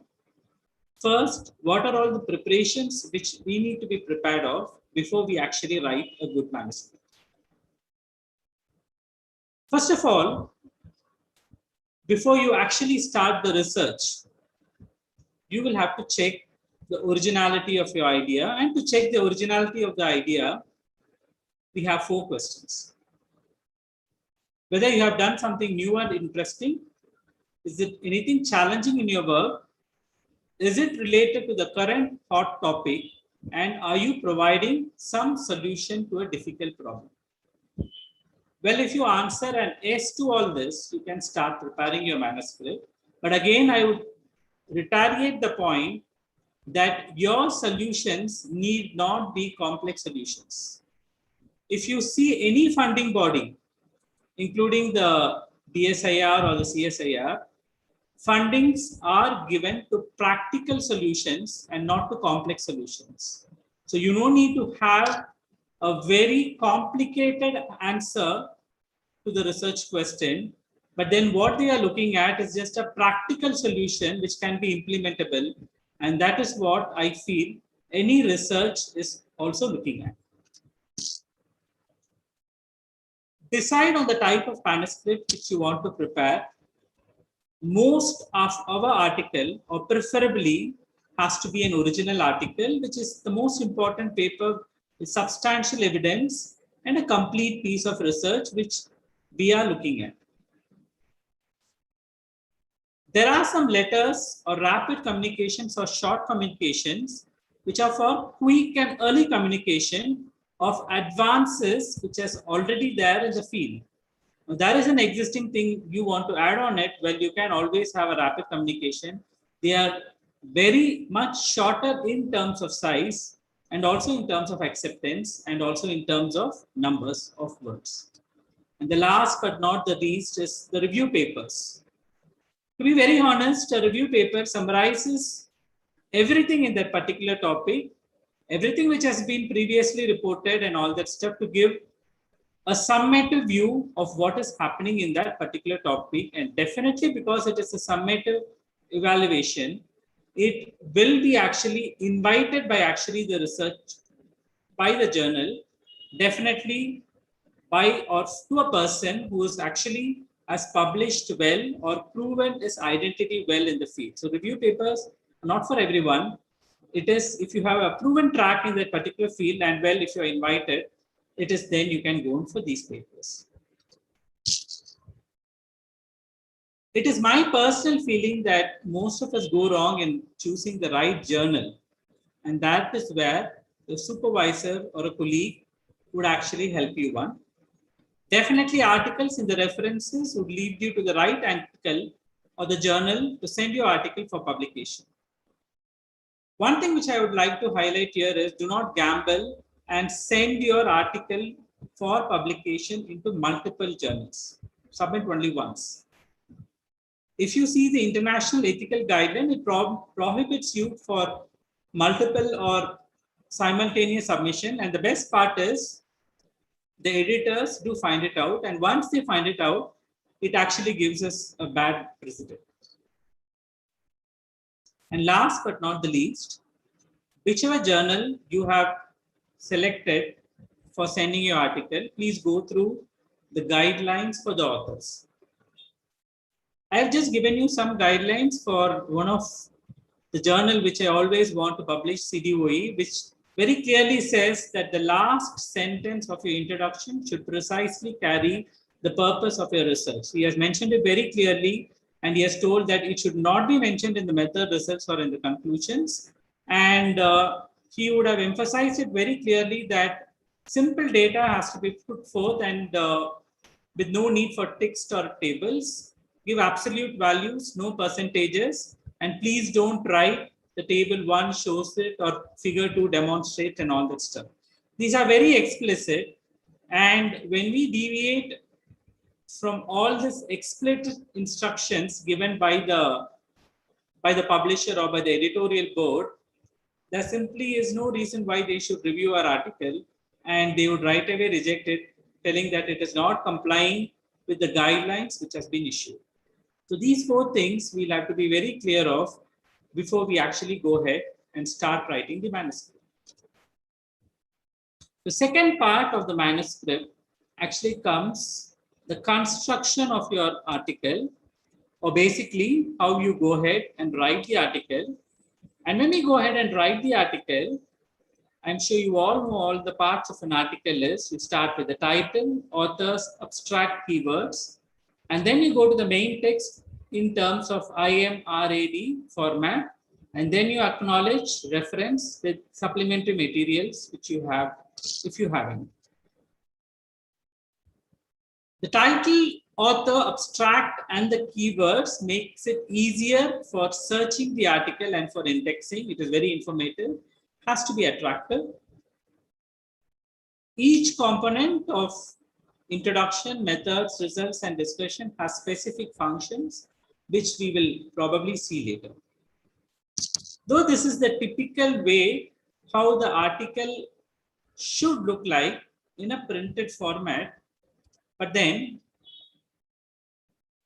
well, it is not just my view, but it has also been shared by renowned authors and editors that when you start writing an article, you go from general, particular to general. And then when you start writing, you can actually start with the methods, because that is one thing which you have predetermined in your protocol. So you can be very clear with your methods. So start writing it first. You have your results, jot it down, and then have a brief introduction. And the questions which are raised by the introduction would be actually discussed in your discussion along with your results. And once you have all this, you can have your abstract ready, which would be actually a practical way of writing your article, starting with methods, results, introduction, discussion, and abstract, which is not actually recommended, but then would be a rather practical and a more feasible way of writing an article. Now let's go one by one. First, the title. The title should broadly specify what the paper is about. Ideally speaking, it should have the fewest words, but it should adequately explain the content of the paper. It should identify the main issues, the subjects. It should be specific, complete, and accurate. And please do not use any abbreviations. And well, if you are able to attract the readers, it is well and good. You'll have to understand that the most of the articles are read by its title and its abstract. And if they are going to be attractive only, the people are going to the next part of it. So an abstract, a good abstract and a good title can actually pave a long way in making the readers actually go ahead and read your article. I've just given you an example here of what actually a reasonably good title should look like. Yes, it specifies the type of the study, what actually they want to find out, on whom they want to find out, and what they find out and what they want to actually find out is what is written here. But then you have a shorter versions also. Influence of feeding habits on dental caries. This looks basically actually quite incomplete because you have not actually specified the study type on whom you're going to do the study, and feeding practices seems to be a very, very broad term in terms of what they want to find out in the article on dental caries. Yes, I accept the title should be short, but it is also very important that it has to be concise and clear. The authors and the affiliation, yes, we all know our names and our affiliation, but then many of us have problems of identifying the given name and the family name. What is very important is right from day one, we need to publish in the name which we have to publish on long terms. Today, now we are publishing with our initials expanded and with our the last name reduced, or vice versa, we are going to change it on a later date. Then later on, today something is emerging as network analysis, like how many authors are going to contribute for what article, and your name has to be consistent in the way it has to be appearing right from day one till the day end. So it is very mandatory that you be very clear in identifying or writing your name consistently in the same manner, so that it is also printed and identified in the same manner. And then we go to the abstract. We are going to summarize what has to be done along with the main finding. Basically, we have three different types of abstracts. The first is going to be a descriptive indicative abstract, which is usually done describing the topic, usually for a review article or for a conference report. And then you have the informative unstructured abstract, which is very similar to a structured abstract, but without explicitly these words in it. And then you have a structured abstract which follows the headings required by the journal. You'll have to be very clear with what your journal wants. Some still want an unstructured or an informative abstract, but some articles look for a structured abstract. So please be very clear with what actually your abstract format should look like. As I told you, though the abstract is written last, it is actually the advertisement for your article. A clear abstract actually has a strong influence on editor's decision whether to go ahead with publishing your work. You will have to be very precise and honest in your abstract. It should be standalone. It should not contain any technical jargons or citations. It has to be brief, but then it has to be also specific.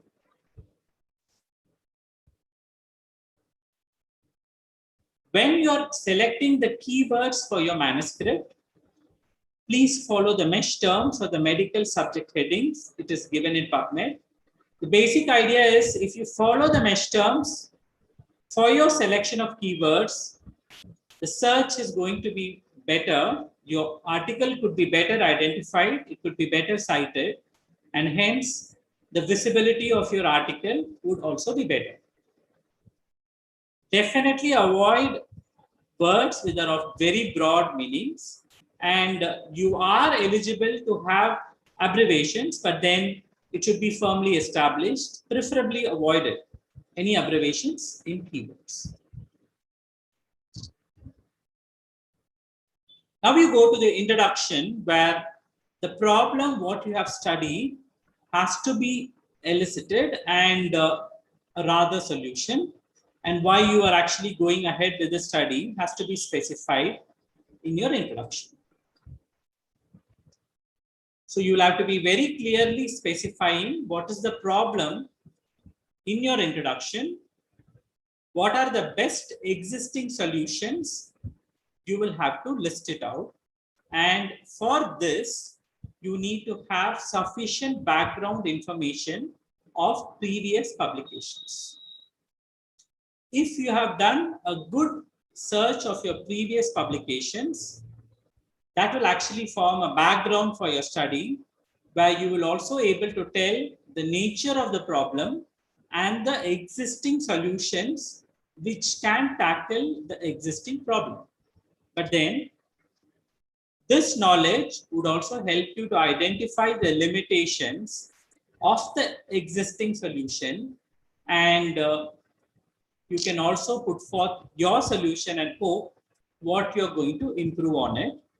You have to convince the readers that you know the work which has been done earlier very well. In order to convince the readers, in order to put forth your views, you can also use phrases like however, because the solution remains unclear and all that stuff to put forth your view. But what I want to emphasize is that the reader should understand that you have done a good background check before actually putting forth your hypothesis.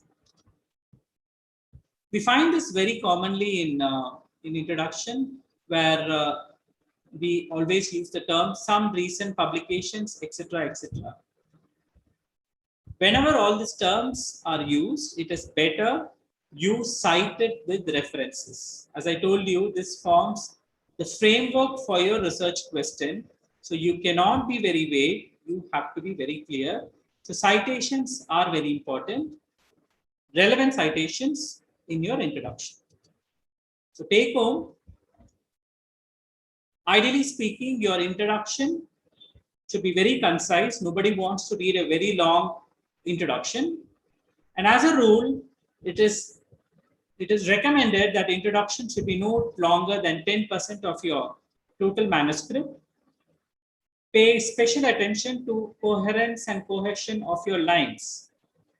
Please don't make it as a long review of literature, but then make the literature what you have reviewed to set a context for the problem which you want to study. And then you go to your materials and methods, where you're going to actually tell how the problem is studied. This part is very, very important because it provides information to the basic reader how to actually go ahead and reproduce your experiment or your derivation. So that is why you actually go ahead and write it first, because as soon as you actually have finished your study, you are very clear with your materials and methods. And then if you jot it down, it would be very easy for a reader to actually go ahead and reproduce what you have done actually. And that is why it has to be reproducible also. For a case study and for a methodological paper, there is difference in terms of methodology, but then in a methodological paper, it becomes more pronounced, where you have to write the materials used along with the procedure, preferably in a flowchart format, and also any algorithm which you have used new has to be clearly written so that it is reproducible. That's more important. So take home in your materials and methods. Always write your materials and methods in the past tense. Please make sure that you don't forget to include the IRB approval. Today it is very important. Describe all methods thoroughly, because the whole idea of materials and methods is that it has to be reproducible, or somebody should be able to do, if they want to do it again, they should be also able to do it in the method which you have actually done it. Include all materials which has been used along with the information about the manufacturers. Again, the whole idea of writing about the material and the manufacturer is not about advertisement. There seems to be a very thin line here between advertisement and reproducibility. Please do remember that you are not here to advertise a material, but you are writing the manufacturer just to make sure that the study is reproducible. And whenever you conduct any statistical analysis for your study, please ask the statistician to include all the materials and the methods, or however he wants it to be published. Please don't fail to mention it in a detailed fashion, because as mentioned earlier, every review team has a statistician as a part of it. and hence it is very mandatory that you have a robust statistical method. Then you come to the results where you are going to actually say what you have to find out or what you have found out. In this part, you will be including the main findings of what you actually did in your method section. You will actually highlight the difference between your results and the previous publication to some extent, and all the results of your statistical analysis has to be mentioned here. It is always understood that a figure is worth 1,000 words. To be very honest, in a result, nobody expects you to write what you have shown it in terms of figures or in tables. But it is my personal view that a table would actually be more informative and would be able to represent your work done in a better fashion.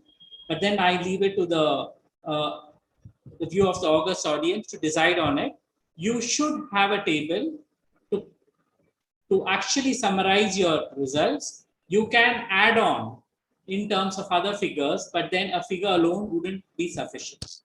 But again, the take-home point is that whatever you have represented it in tables or figures, you actually no need to write it in words because it makes no use of it.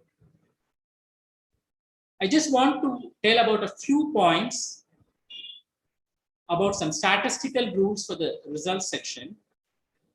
Whenever any test has to be used, all relevant parameters has to be noted, independent of whatever test you are going to use.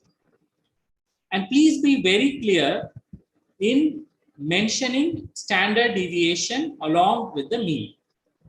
You will actually use a mean and standard deviation if you are more dealing with a quantitative data or those data which are dealing with numbers which are normally distributed, or if you have got it from a homogeneous population or where the spread is not too wide.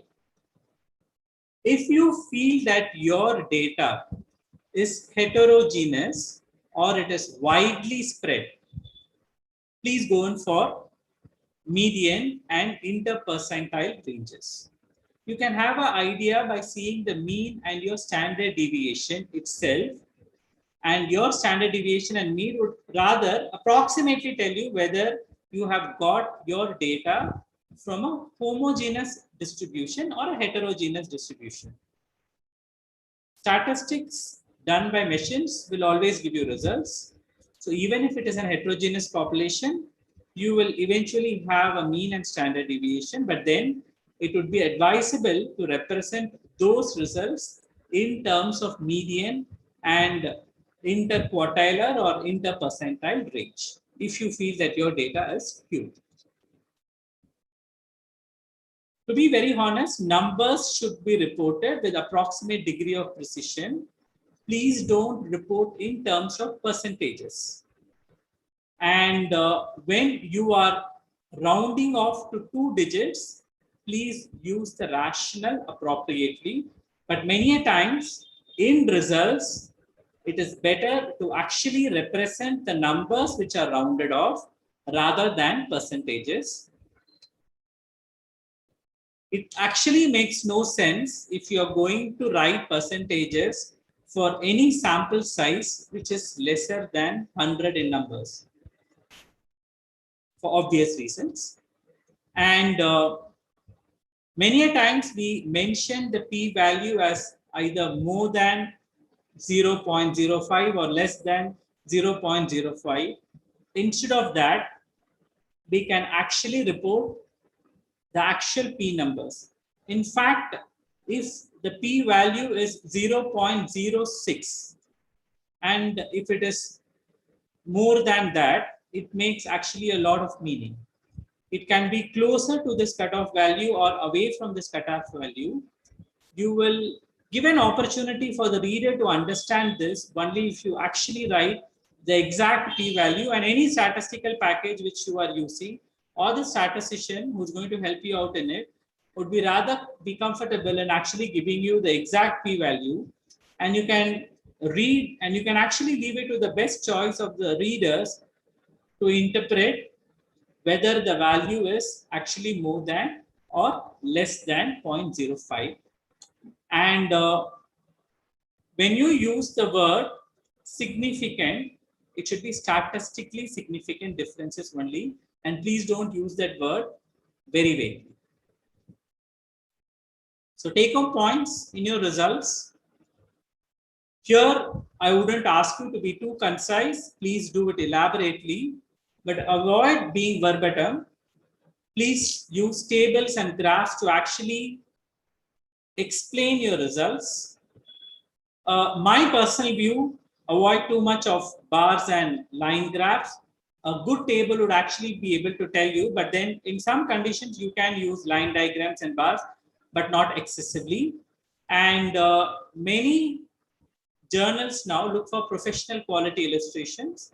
This might be actually relevant if you want to publish it in terms of colors and all that stuff. So please have a professional help in case you want to have your illustrations published. Now you are come to your discussion section, and here you are there to actually tell what your results mean to the bigger scientific fraternity at large.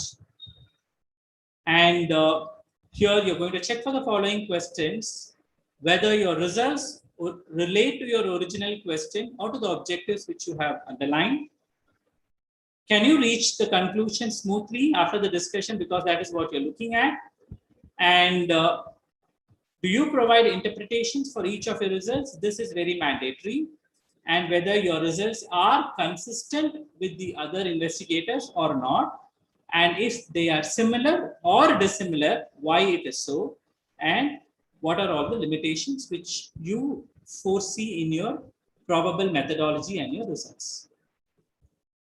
Please don't make statements that go beyond the results, what you can support, and please don't suddenly introduce any new terms of ideas.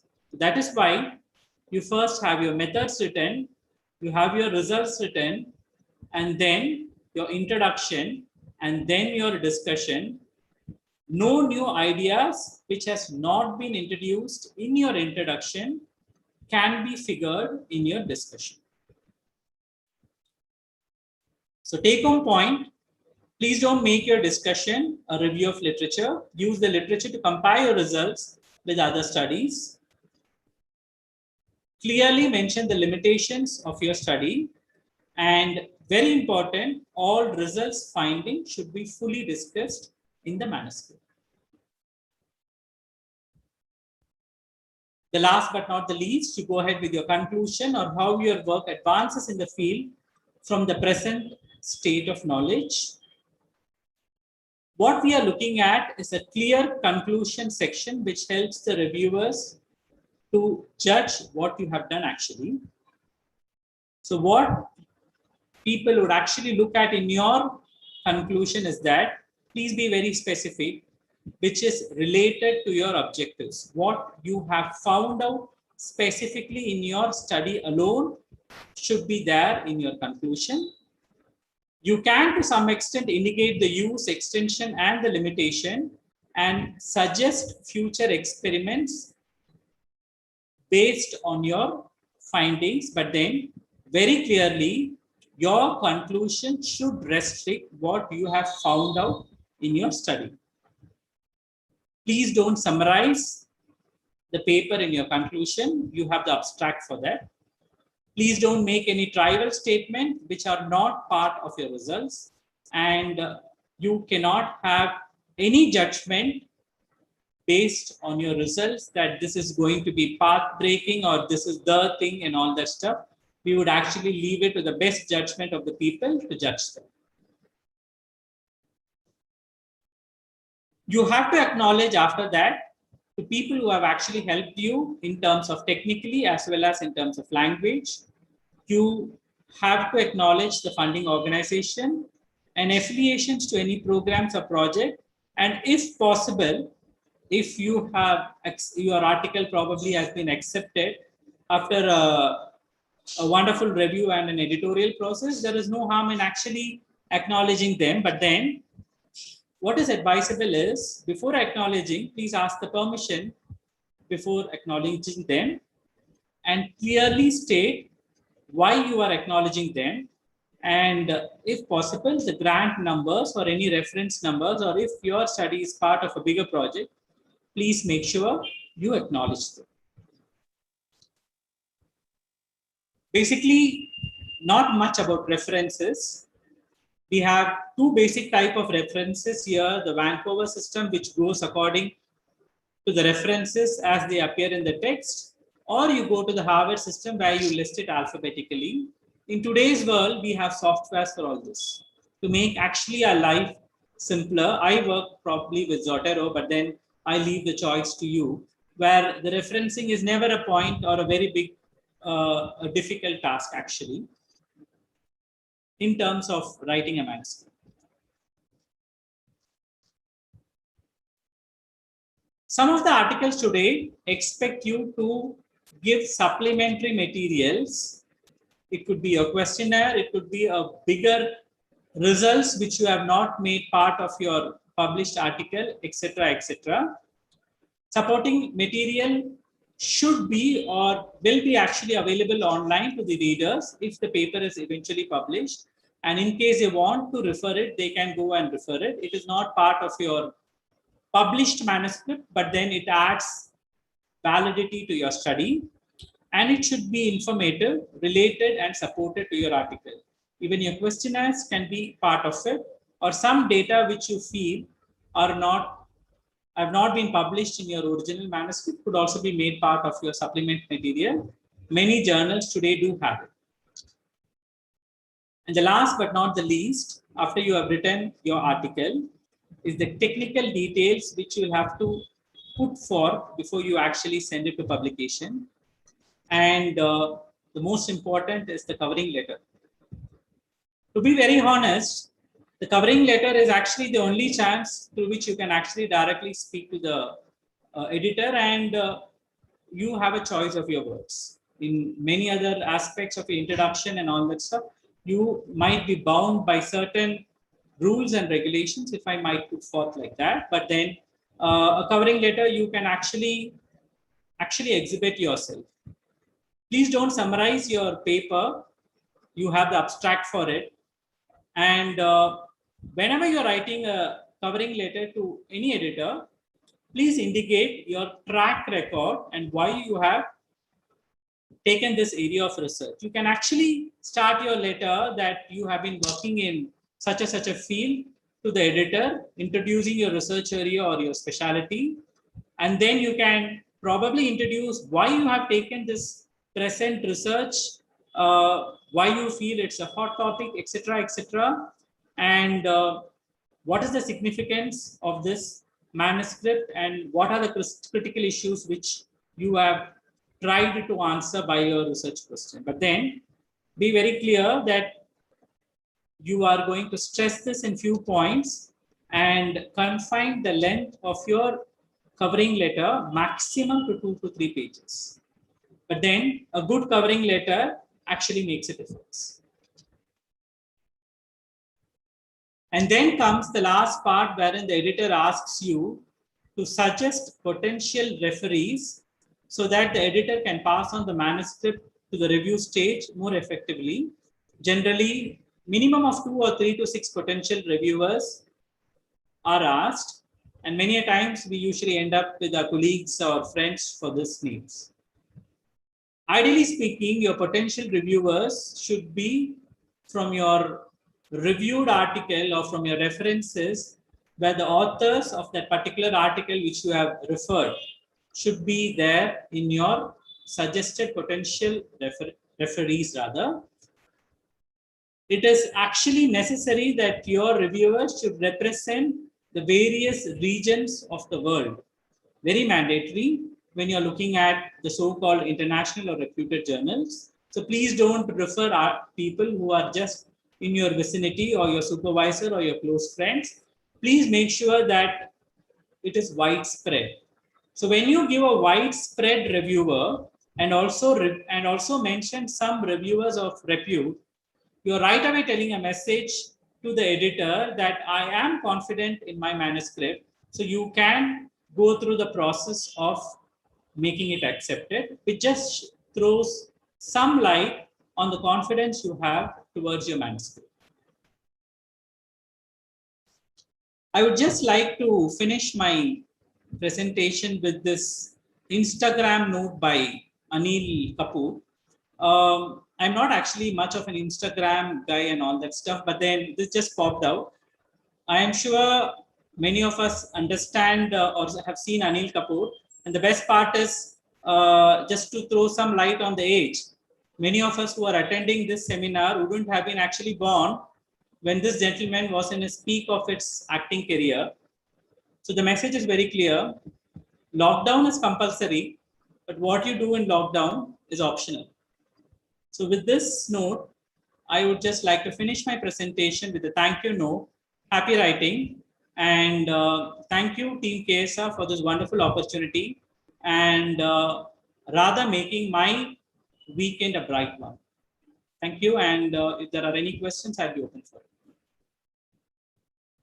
Thank you, sir. It was a very informative session.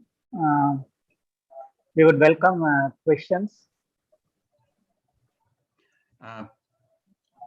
Thank you, Madan, for that elaborate session. I'm sure postgraduate students who are attending will definitely benefit. Young researchers will definitely benefit from the lecture. Thank you so much for your contribution. Thank you, Sharad. Thank you for your wonderful opportunity.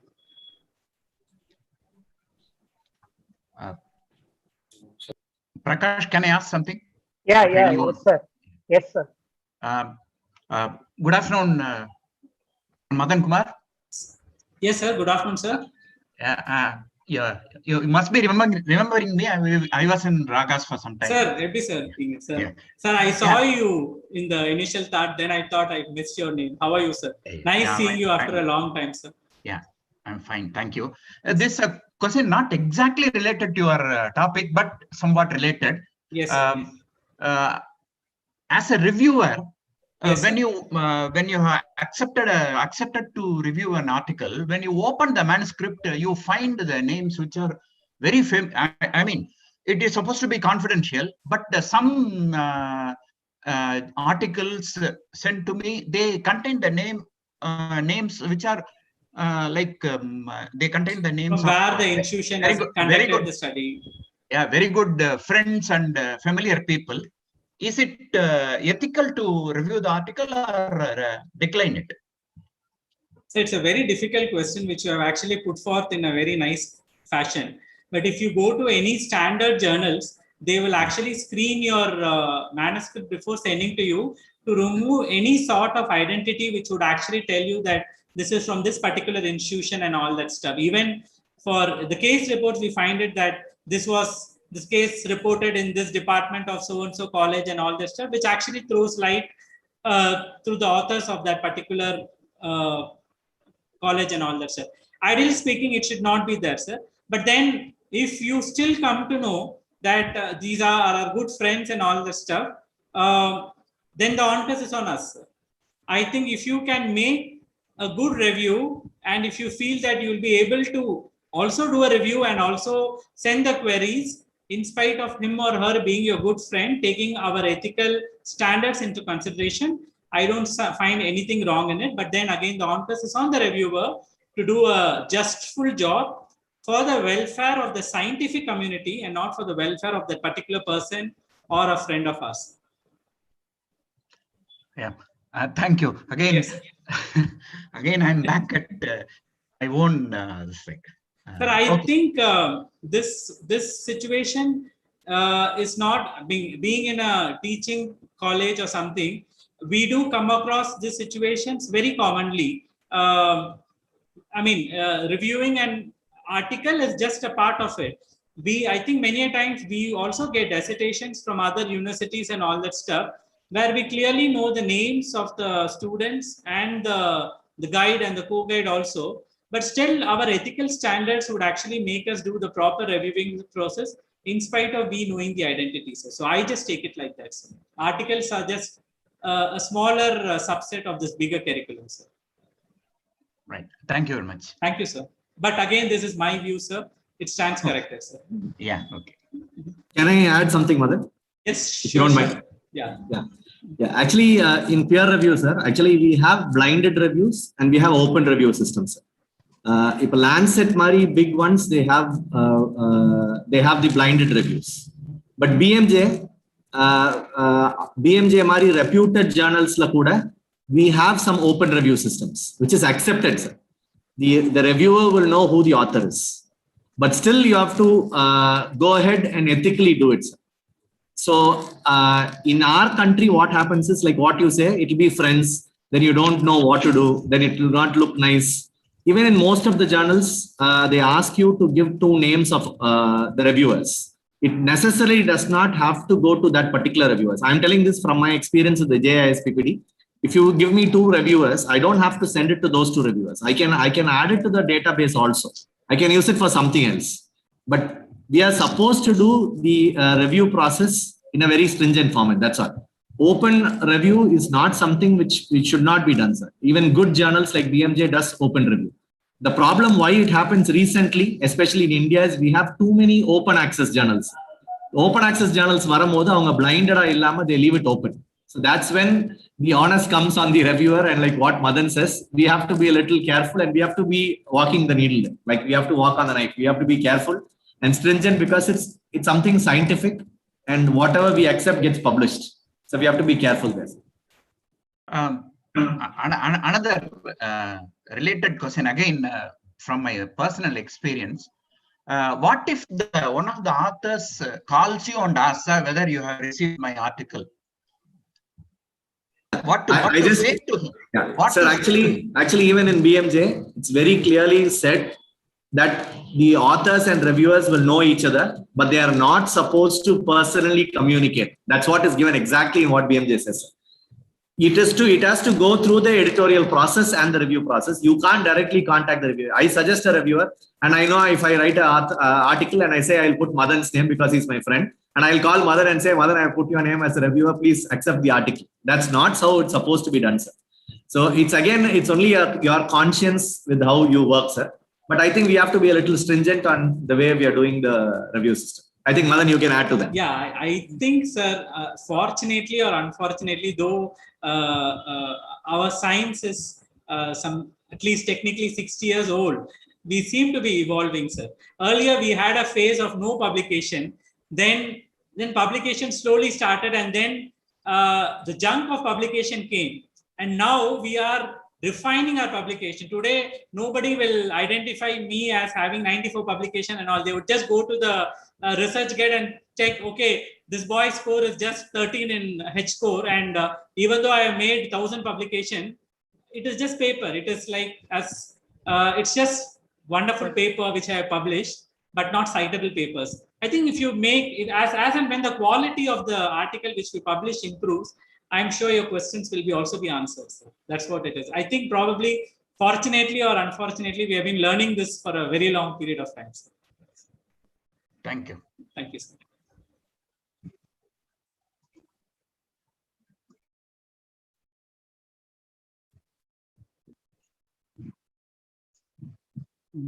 Thank you. There are no more questions. I would like to present the certificate for your presentation, sir. Thank you, Prakash. Thank you very much. Thank you, for Prakash. sharing your knowledge. Thank you, Prakash and Sharath. Wonderful opportunity, and you made my day. Thank you. Thank you, sir. Thank you, sir. Next, we will move on to the next topic.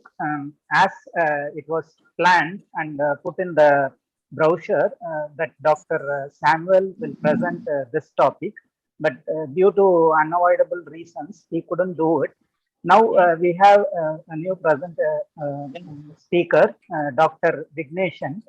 He's a well-known speaker who has a lot of lectures on patency and research methodology. He has come here to present on this topic, publication process. I would like to call Sriram, Senior Lecturer, Department of Public Health Dentistry, to introduce the speaker. Thank you, sir. Now I take pride in introducing the third speaker for the day, Dr. Vigneshan, who is here to talk about the process of publishing in a journal. So Dr. Vigneshan did his BDS in Mahatma Gandhi Postgraduate Institute of Dental Sciences, Puducherry, and his PG in KLE Belgaum. And he has been working as reader in the Department of Public Health Dentistry, Indira Gandhi Institute of Dental Sciences, Puducherry, for the past 6 years.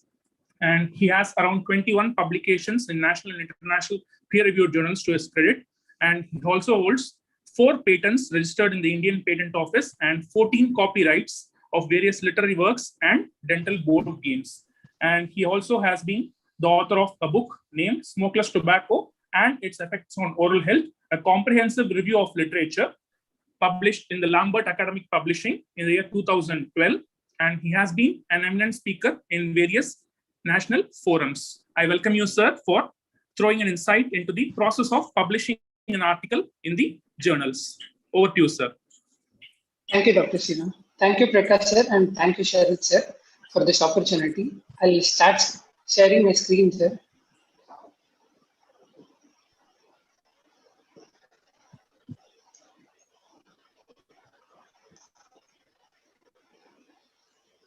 Is my screen visible and audio clear, sir? Yes, yes, sir.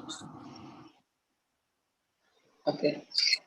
So I'll start the presentation. So today I'll be talking about publication process. So already Sriram had given a very good introduction.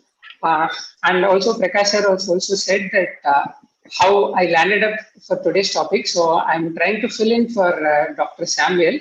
So though I do not match with the previous speakers, I have tried my best to fulfill the role of this session. So right now, every one of us know how difficult it is to reach the paper accepted stage, especially if you are targeting a reputed indexed journal. So the review process, the peer review process is more streamlined, and it has become much more difficult for us as an author to get the outcome, that is the paper published, to reach the end stage. So understanding the publication process basically tells us to think first. Whom are we writing our publication? Why we wanted to do publication that Madan sir had discussed. So, but at the end process, what will be the outcome of this publication? So, we'll be writing our paper for the editors, for the reviewers, and ultimately the audience. Because the audience or the readers, the future researchers, are the one who is going to give credit for your whole work. So most of the time, when we are doing any research, our expectation is to do the best research possible. So we do put in all the efforts to make our research as good as possible. But at the end of it, we know what will be the reality. We know what are the possible causes. Even like amateur researchers, like a PG student or a new faculty who has started his career, will be at this stage. So it is difficult for us to get a expected dental journal. So even in the first presentation, Dr. Gopikrishan sir has said that always target for a reputed journal, and he was giving different ways to identify. One is the impact factor.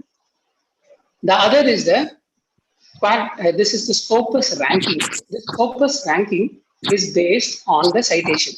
That is, if you are publishing in these journals, your work is having higher possibility of being cited by other researchers, or at least being visible for other researchers. So that is why, because ultimate aim of our research is to reach to as many people as possible.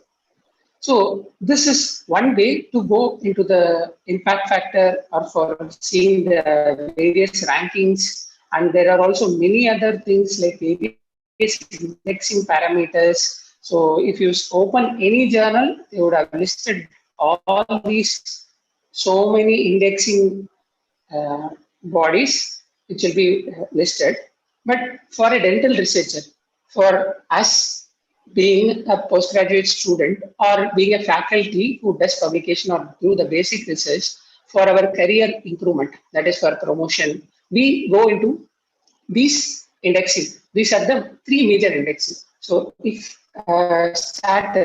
we are a beginner in a researcher, at least target these indexing as your main goal. It should be a Scopus index or PubMed index or both, and definitely it should be also be listed in the UGC care list. So this will become like a basic standard we are setting for our research article.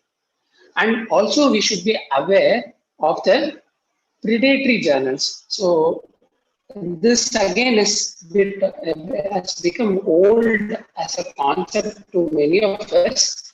But even in my personal experience, I have been victim to this one of the predatory journal, and I had published one of the most important research of mine in a predatory journal. So it was like a waste of time. I was not aware of this deal list. So as again a postgraduate student, please be aware of this deal list. So what they do is they mark which are the predatory journals and the publishers, which you should never be trying to publish, because publishing in such things will give discredit rather than credit for your whole work. So another most thing, as I was telling, it should reach as many people as possible. And we also have to know how the people are read my research. That is Dr. Gokulkrishna said, which are the papers get cited the most? The review papers. Review papers are getting the citation most. And as you know, review papers are the most difficult to publish in a reputed journal, because review papers are currently only by invitation. And the second thing, basic research, or even for our dental research, you see, anybody who is doing an oral health status will be using a WHO research methodology, WHO oral health survey methods. So that becomes our methods. So such a new methodological paper, if you are able to publish, that will get the most citation. Then again, the discussion paper, including any new concept which is there, and finally the original research. So these are the different types of papers which get the most citation. And this again is just reiterating the previous presentation. What all can be published? It's not always the original research. It also may be editorials and review papers. And as both of these stands to be done only by a person who has done so much of expertise in a particular field. So we'll leave that for now. So other research papers, including original papers, research methodology, any kind of new instrument development, even research protocols can be published, including analysis and consensus guidelines and correspondence. So this correspondence is mostly the letter to the editor, which it is quite easy if you are getting the right point to write to the editor. So these are the different things that can be published. So actually going into the process, understanding the publication process. So this is a flow chart of how your manuscript is going into the system. That is the system, I mean the reviewing system, and how it at the end it becomes accepted. So I'll go a bit more detail of this thing. So you identify a journal, you are submitting the manuscript. The first thing is done by the initial check by the editor-in-chief. So this was directly told by one of the editor-in-chief, Dr. Gokulkrishna, what he will be looking for in the paper. He'll be going through what type of research you have done, whether it is new or not, whether you have done something novel or not. So in that table only, most of our research will get rejected if it is not novel, if it is not written well. So this is the biggest hurdle, convincing the editor-in-chief that this is a good article, it can go to the next stage. So once if you are crossing the hurdle, then it goes to the editorial assistant, where the editorial assistant will again look for this plagiarism. So plagiarism is a most important thing which each and every journal takes very seriously, that this should be an original work. So this editorial assistant, by the means of various softwares, will be able to sorry. Sir, is there any disturbance or shall I continue, sir? You can continue. I think you're fine. Okay. So, okay. Okay. So, editorial assistant will be checking for the plagiarism. They are going to reject. So, crossing this stage is again easily in our hand. So, once it is done, then it goes to the various managing editors. So, again, they will be reviewing a paper, and if they feel it is not worthwhile to spend much more time, then they will reject. If the managing editor is also convinced, then it goes to the editor of that particular section. So it may depend to different journals, what kind of editors, how many editors they have. Then the editor's job is to assign the reviewers. So when the reviewers will take their own time to look into the paper for all the things, whatever they have to check, that is, they may have a checklist to provide their thing, then they will return the reviews to the editor. So editor looks at the reviews and makes a decision whether the reviewers have suggested any change. So it will go to again revision. So again the process will start from manuscript submission. If the reviewers have given that it's like an outright rejection, it gets rejected. If the reviewers have given a recommendation as accept, again it goes to the managing editor to check whether all the steps which had to be done is done properly, and it is again sent to the editor-in-chief to approve the accept decision and gets accepted. Then it will be moving on to the next stages of production. So this is the whole process. Now this whole process is as it involves so many people, as it involves so many checks, we have to be very careful when preparing the manuscript, which is why there was one session completely by Dr. Madan sir highlighting the importance of each of the section. So the quality assurance is ultimately every journal wants their reputation to be held. So for that, they have some quality assurance procedures. So starting from submission, you would have read any author guidelines. They would be written that it is based on the international standards, that is the ICMJE, and also regarding the ethics and authorship, etc. In the peer review process, and again, there are different peer review models. I will go into the details of it.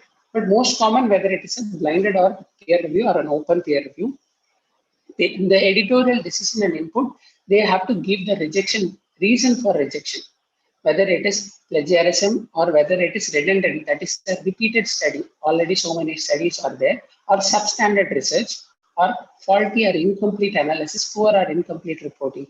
These are the various reasons for which the rejection is there. If there is revision, that means the research is good enough, but they will be needing some technical tweaks to make the article better readable, better presentable to the readers.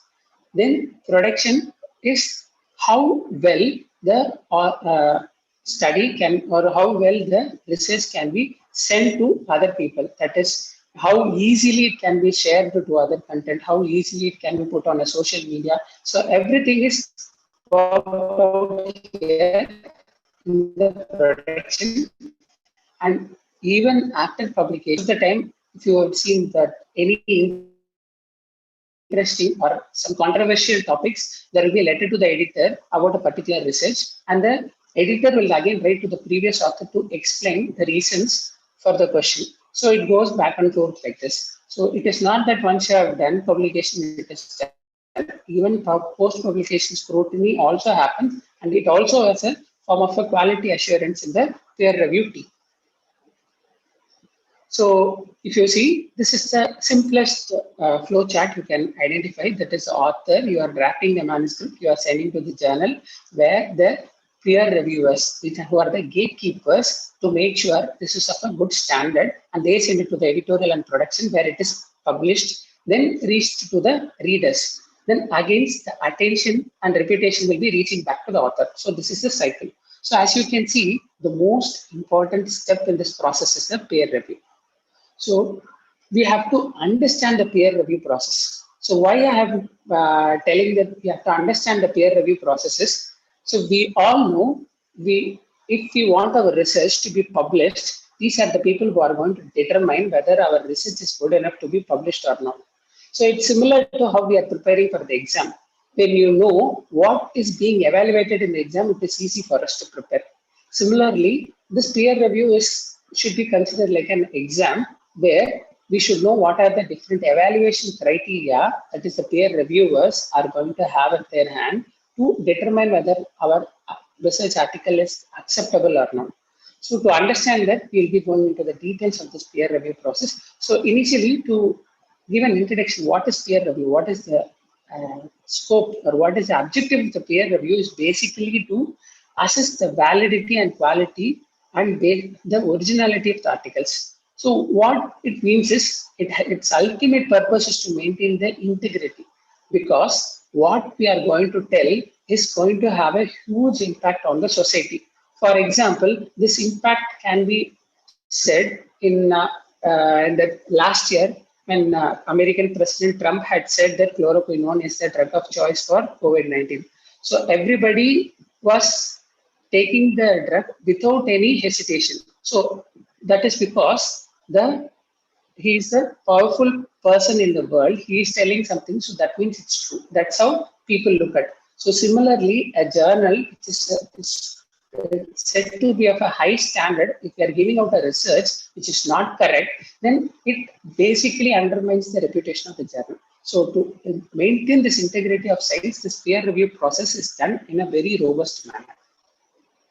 And also peer review is helping the quality of the published work and also motivates authors. So again, in the first session, sir had said, because his publication was given a recognition that put him on a catapult, that improved, that put him on his career in a high, just because of the recognition of his first article. So it's like a spark.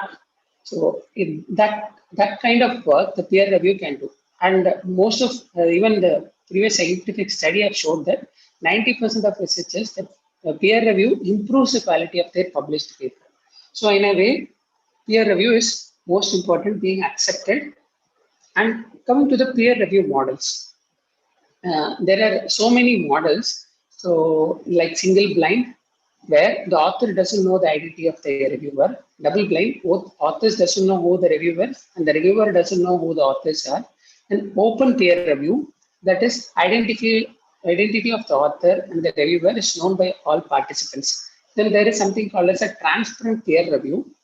That is nothing but when the article is published, at each stage, what was the peer reviewer's comments and what was the reply to that, even that is being published. So this is being followed by various open access journals. And there is one more peer review called as a collaborative peer review, where different experts come together, review the paper as a single team and give their review, and post-publication peer review. And this is most unacceptable kind of peer review. That is, as soon as you send your paper, it is being published on time. Then they wait for the scrutiny, for people to provide objection to the study. So this is actually not acceptable, because if any layman has read your research and come to a conclusion, even later if you are going for a retraction or change the facts, it won't reach that person who has taken your information. So this is like a bit tricky, but still this kind of peer review is also there. So most of the standard journal, what we are targeting is going to follow this double-blinded peer review. So the authors doesn't know who are the peer reviewers, and the peer reviewers are given no hint of from where or whom the particular study is being done. So this is being considered like a gold standard. Then there is second thing, the open peer review, which is being considered by the reputed journal house, that is a Nature and even the Lancet, because what they feel is when the peer review process is open, then there is no scope of any peer review manipulation. So this is how they see it.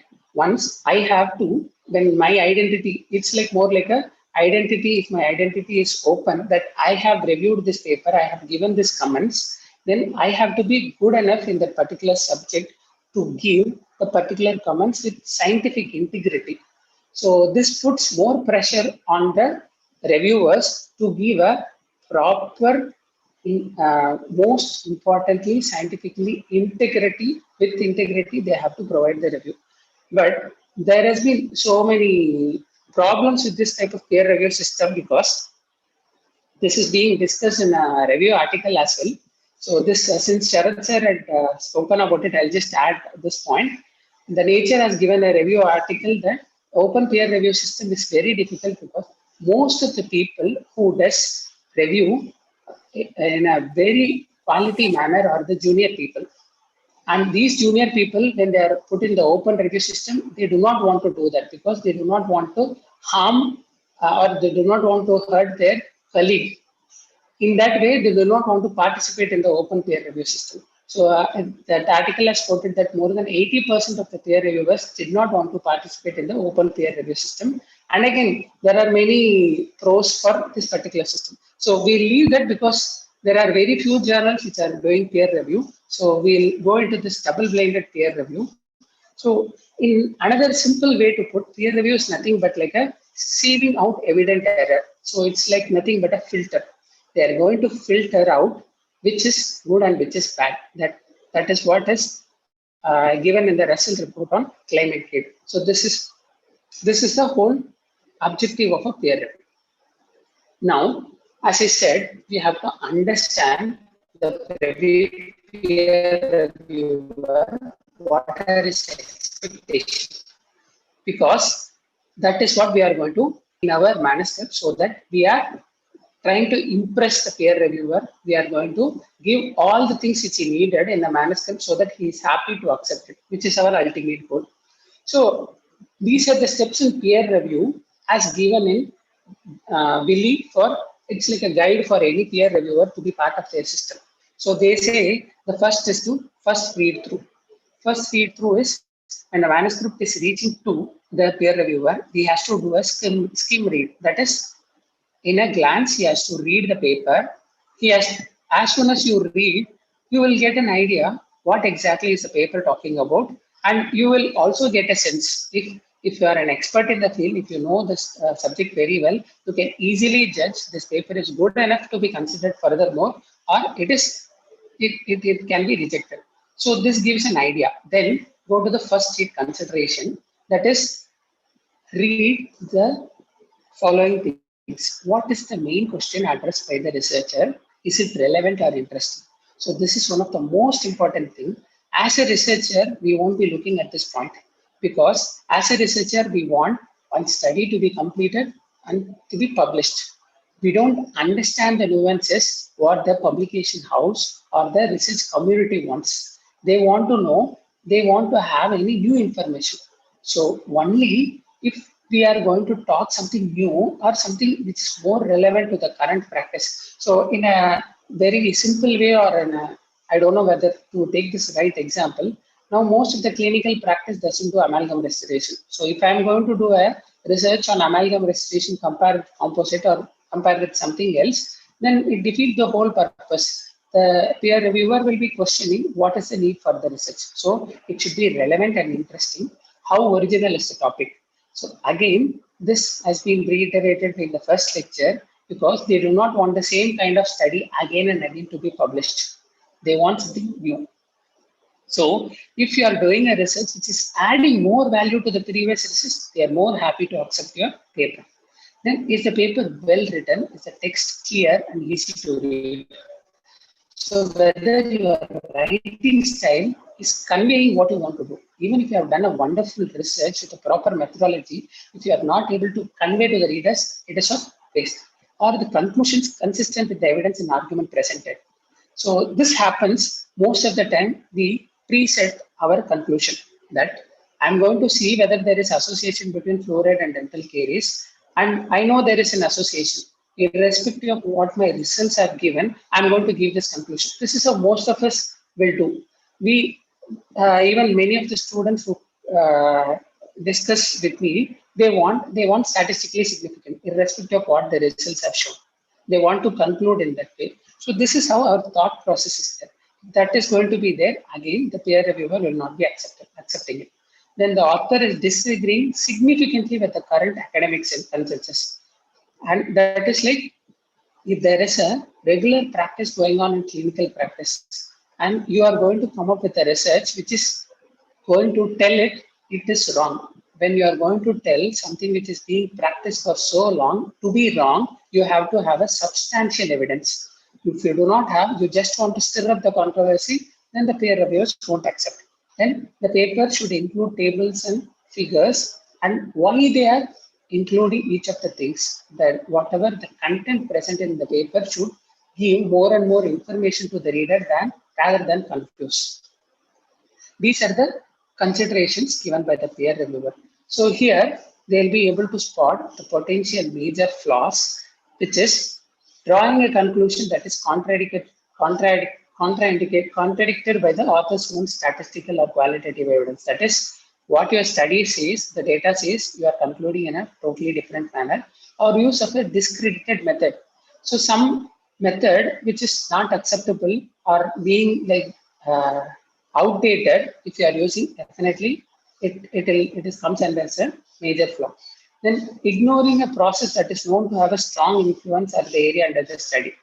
The easiest example for this statement is ignoring the confounding factor. If you are forgetting, or if you are giving no value to the confounding factor, even if you have done a beautiful clinical trial, if you have ignored the key component, it is of no use to the that is no use to the research. Then if there's experimental design that is prominently featuring in the paper, whether it is sound or not, if it is not following all the checklists, all the needs of a proper paper, then again, it all falls in the major flaw. If such a major flaw is being spotted by the peer reviewer, then they have no other option to reject. Then if they are good enough with these flaws, then they go into look into the other flaws, sampling. Because sampling is most important, because that will determine the external validity of your paper. Next is use of control experiment, whether you have used a proper control. Again, this was explained by Sir that if you are going to use a herbal medicament, you cannot use another herbal medicament, compare and tell it is better. You know what is a gold standard which is used in clinical setting. You have to use it as a control and tell. Then that makes your argument valid. Then whether you have provided your data properly, whether the regularity of the sampling, that is in time-dependent studies, in longitudinal study, whether the sample size is maintained or whether there is lots of loss of follow-up. Then the validity of the questions. If you are going to do a qualitative research or a questionnaire study, then there are so many validity you have to do, whether it is content validity, context validity, or a face validity, whether you have done these things. Then the qualitative research is extending beyond the author's opinion and with sufficient descriptive elements and appropriate quotes from interviews or focus groups. So this is more when we are doing a qualitative research, this is more focused on a focus group discussion.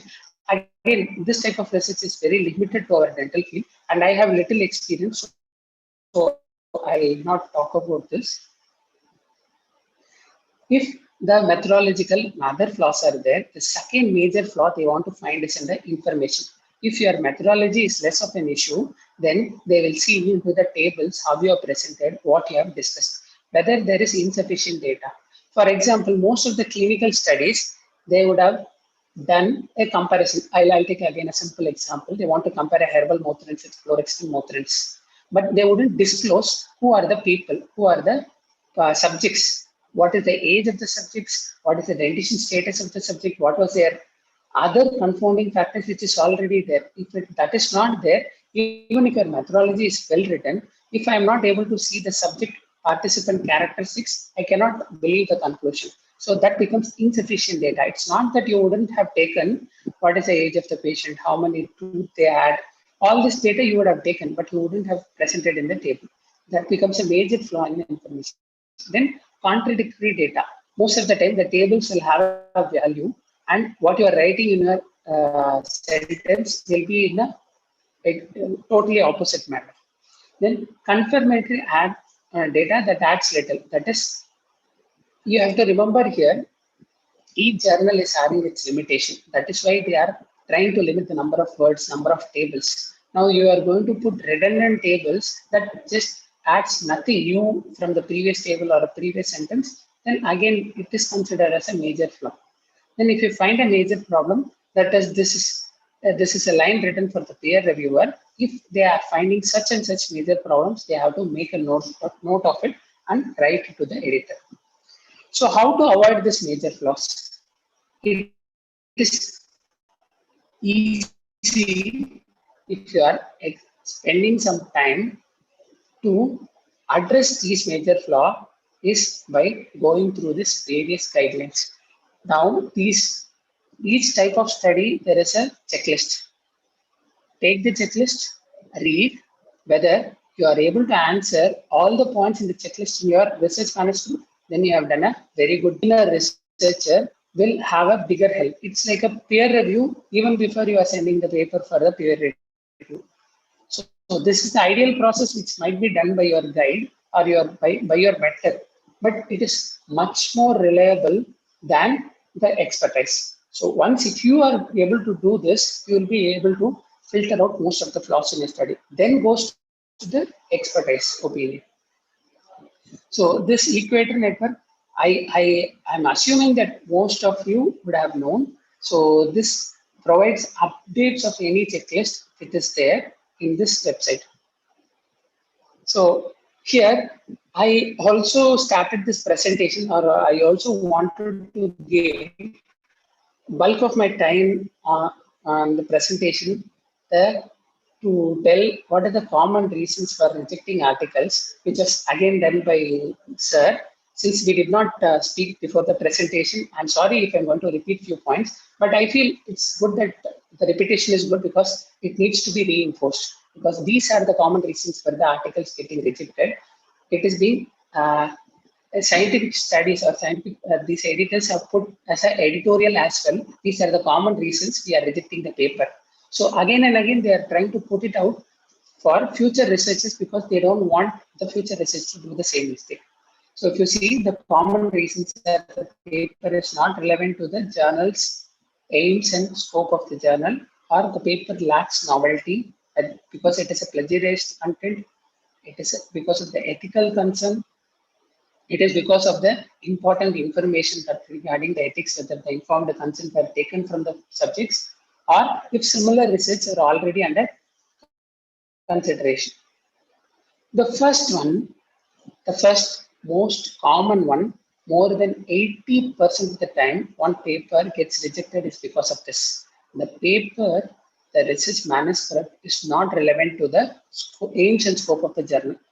So the solution is very simple, very, very simple, is to read carefully the author guidelines. But most of us, when we are doing a research, when we have converted into a dissertation or when we are converting into a manuscript, we are so overwhelmed that we want to send it for publication as soon as possible. As if we have cooked something and we just want to serve it. We do not want to dress it up to make it presentable to the people. So that's how most of our mood is. But please do not do that. Please do not be in a hurry to send to a journal as soon as you have completed. Please read carefully the author's guideline.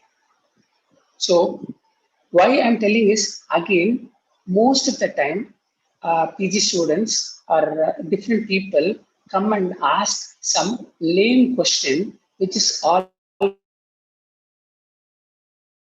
there on the website. How will you send to the article, or how will you register for all this? If you have spent some time in exploring a particular website, it is given point to point, and the Willy and Elsewhere, they are trying it, they are making it much more easier for the authors to go through the process. They have different videos which is self-explanatory. But for us as a researcher, we want to do it as soon as possible. We want to do it very soon. So that is like that is human nature, but I feel that has to be understood. It doesn't work like this because author guidelines changes from publisher to publisher and to journal, and they have a most important thing that is called as the aims and scope at the start. When you open the home page, there will be aims and scope for each of the journal, where it tells you the mission of the journal. What is their purpose? What is the wish? What do they want to do with the journal? And what are the types of work they will publish? And they also write who are expected to write and who will be the readers for their particular journal, and what are the different types of article they will be published. So if you read this more carefully, it is most easy to understand why our articles are rejected. So if, as sir said, Journal of Endodontics doesn't accept case report, doesn't accept review articles, we will be spending all our time without reading the same scope. We'll be sending to them. We'll be waiting for their reply. So it will take another 10 to 15 days to get a rejection because it is not fitting into the aims and scope. So that becomes a setback for us. So since we did not do this important work, we wasted our time. The second reason is paper lacking novelty in the relevant field. So as a researcher, I do not have an answer for this because the solution is most difficult. But I understood what I got some insight from the expert himself, that is being an editor-in-chief. He tells what as an editor he is expecting, or what as a research community they are expecting. They want something novel. So most of us, we want to do a research. If it is done in America or an European population, we just want to do the same methodology in Indian population, and we want to get our article published. So that doesn't mean novelty. Yes, it's a bit of novelty, but it doesn't mean that is more than enough. That is taking one key article, copying the methodology in a different population. It doesn't work like that. If you target a reputed publication, then you have to add something new.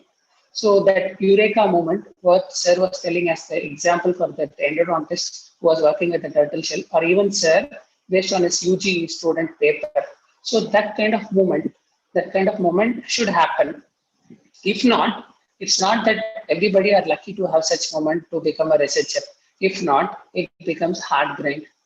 We as a researcher, if we want to publish in a reputed journal, we have no other option than to read more and more articles. Discuss with the people. If you discuss with the stakeholders, that is, if you are targeting any special kind of population, or if you want to do something for a particular kind of population, you talk with them. They will tell the problems, what is prevalent, based on which you can even start your research. So this is not easy, but it requires a most work. That is, this is where our mentors will come into the play to guide us into the proper research. And recently, most of our research, again, it gets rejected at the third stage by the managing editor, is this plagiarized content. As sir was telling, the current softwares are so good that they're able to find out what time you copied from a particular website. Then you can imagine what options we have. We have no other option than to not copy, read, whatever you have understood, write it in your own words and give acknowledgement to the particular researcher. This is the only possible way to get out of this plagiarism. And another thing, this was easier in the previous generation, which we are not spared of. Oral pathology, make one slide. Upper portion you cut, use it for the first manuscript. Lower portion you cut, use it for the second manuscript. Middle portion you cut and use it for the third manuscript. You cannot do that now. With so many technology, I think this was a case study. Again, this was being published. How one researcher have taken a single sample and he has made it into different.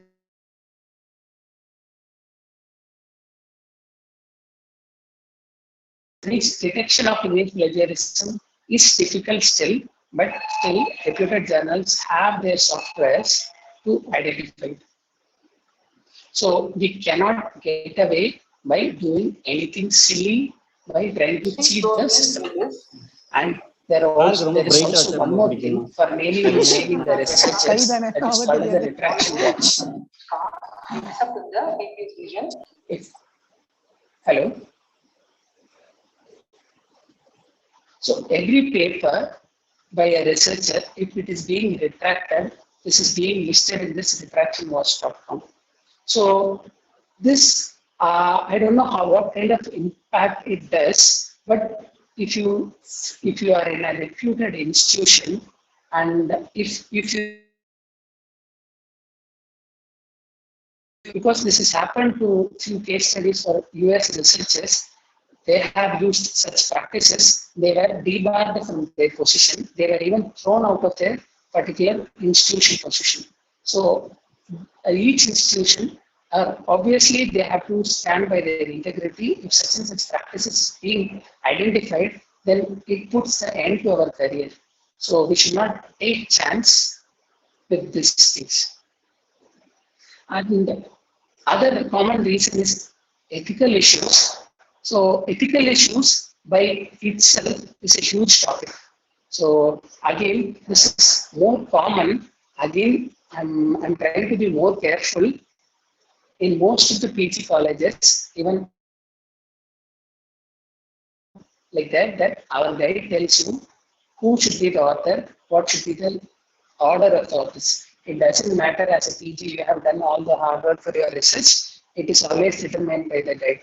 So all this forms the ethical issue. I just said only one component of it. Then there are many things like conflict of interest.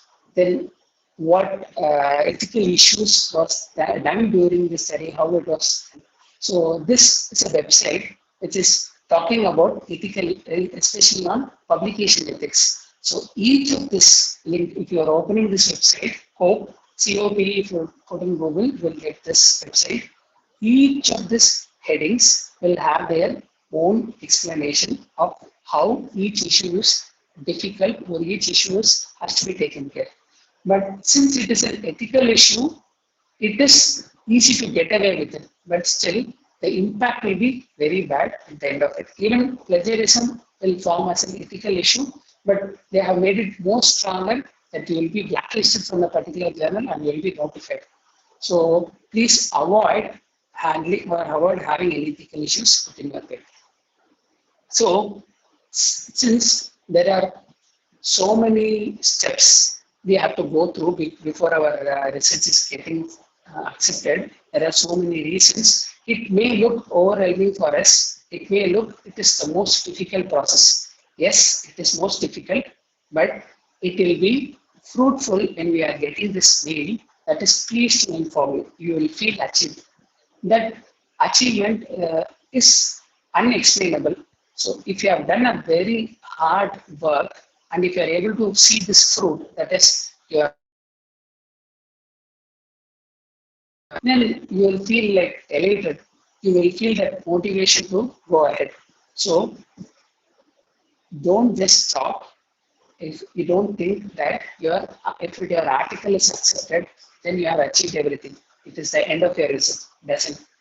It doesn't. Right now, we are living in this internet generation where most of us do not, or most of us use only very basic social medias like Facebook, a few people like LinkedIn. This social media usage is also being recommended for your research article. So as soon as it is done, wherever possible, put your research. Wherever possible with social media, put in your research. Why this is important is because this, again, various publications are coming up with this art metrics. So this art metrics is visual representation of where all your research is being gaining attention.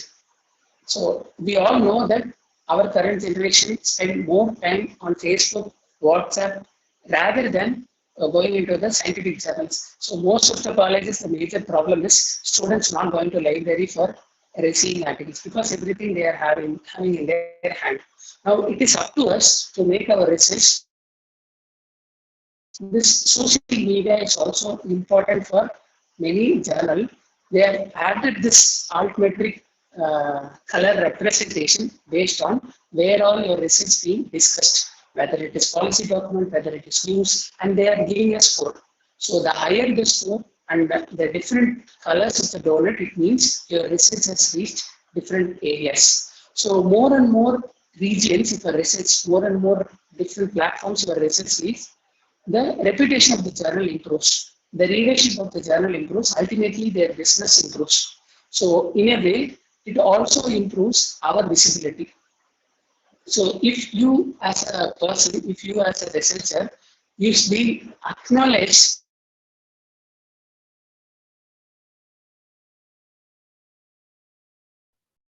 as publication.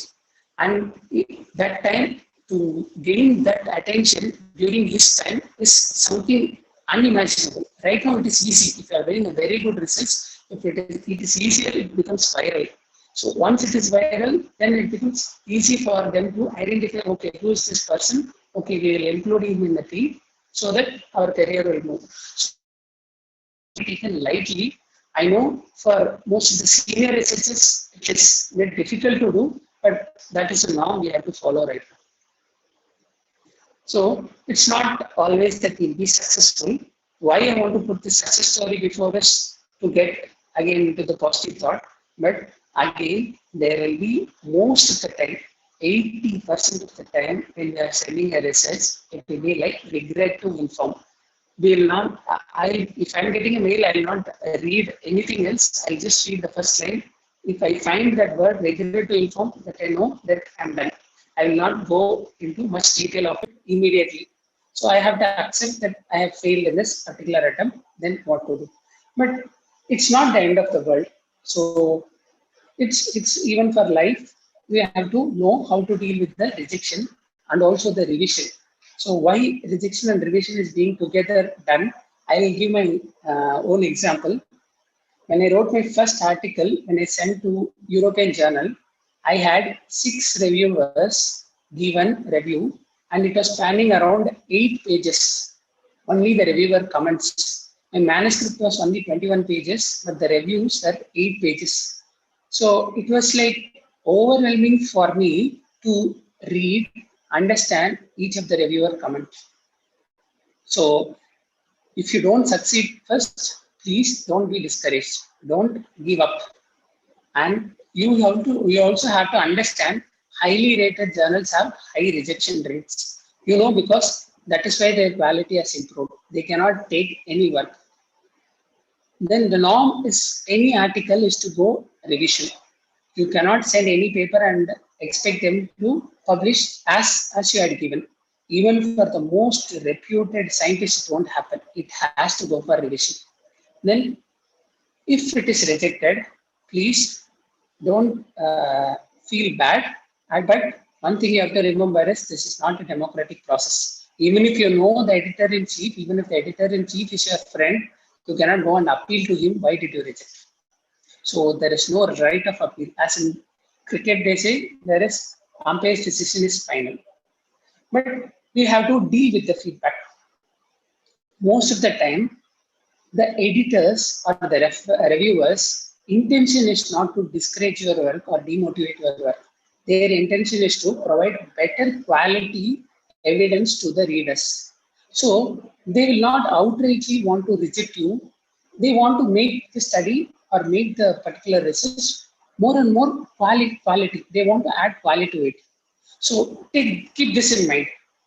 So we know that at our home, we always have our pampering from our mom, but always fathers will be strict. So it's similar to it. We cannot expect editor or the publishing house to be like our mom. Okay, whatever you have done, very good. They won't come and encourage you. They will try to correct you. They will try to give corrections to you in a negative manner. Take this in a positive manner. So be reflective. Think whether did you choose the right journal, whether did you target the right journal to send your work. If it is a clinical pediatric dentistry and you are going to send some in vitro study to that journal, obviously they will not be interested. So whether did you do the first step properly? Whether did you select the right journal? Then was the article really ready for publication? This is the most difficult question to ask for yourself, because we will be never accepting it. Because for us, always our work is very good. Always our manuscript is in a very neatly written stage. But after the peer review, or if you're putting that work out for 1 month, then you go again and read, then you will understand, no, it was not ready. I was in a haste to send it. Most of the time it happens. Then did the article, whether did you follow all the steps to follow the journal's requirement? Did you, if you had followed? This again, you have to reflect on yourself and see whether it is. Then come back, revise your paper. Because as I said, they want to improve the quality. They will be given some considerations, what all you should address. So if you are not very clear, please write back to the editor, ask explanation. What exactly do you mean by this question? Please write for the clarification. Most of the good journals, they will be replying back. Then if you are not able to write, at least talk to your supervisor, that is your mentor, how to go about with the referee's report. How do I address it? Then before sending, once you have tried to address all these concerns, please check again whether you have done all the previous things, whether did you follow the referencing style, bibliography, title, abstract in a proper manner as it was before.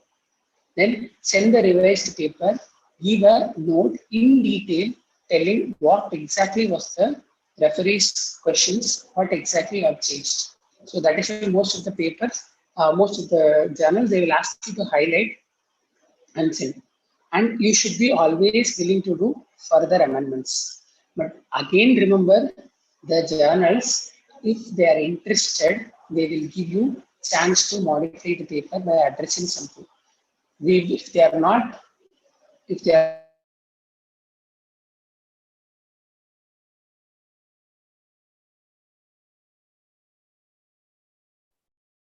Vignesh, we are not able to hear you.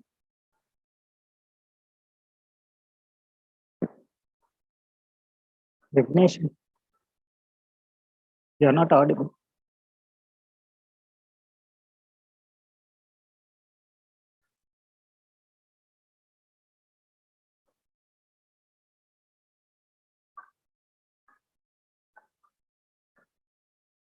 Hello, sir.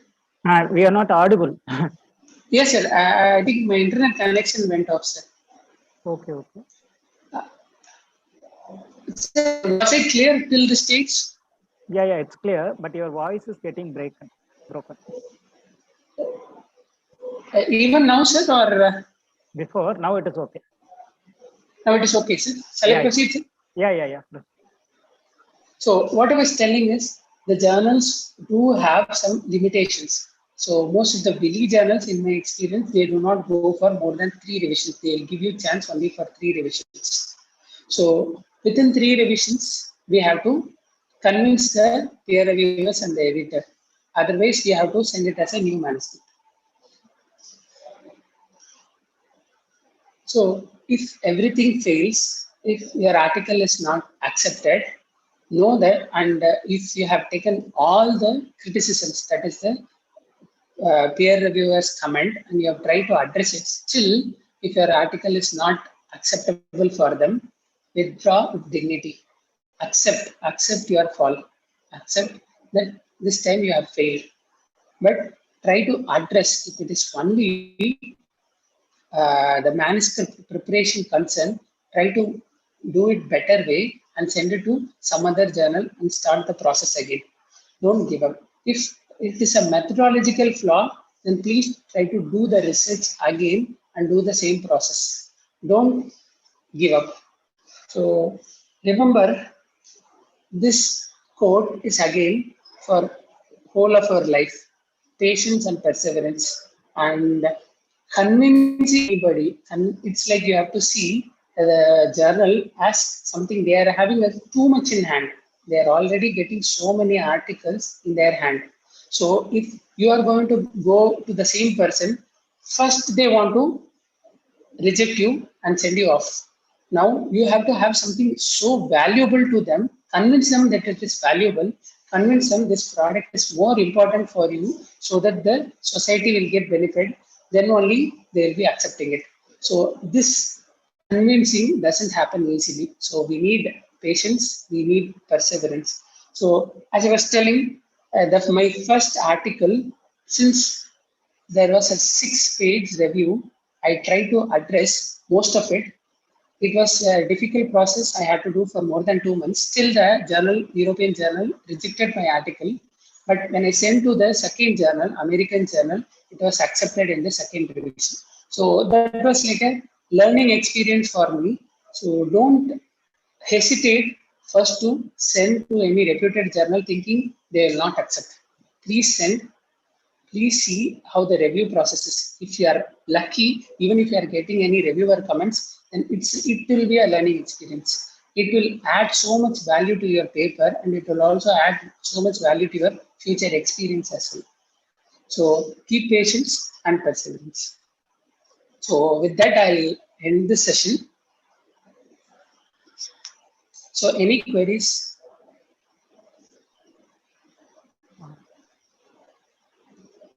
Thank you, Vignesh, for a very informative, wonderful presentation. Queries? Any queries?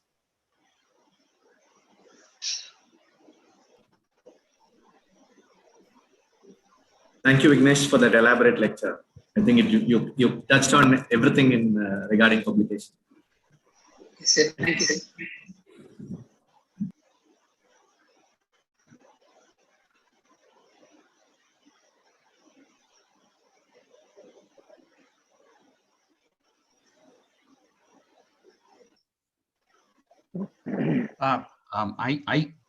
I want to say something. Yes, sir. Yes, sir.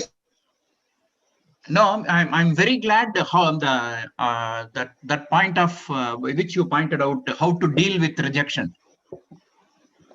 That is excellent. So far I have never come across such I mean mention in a lecture, and it's very good. And I mean everyone should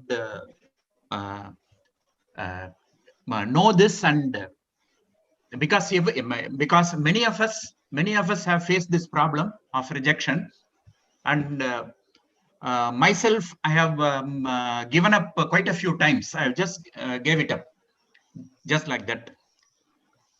So it is quite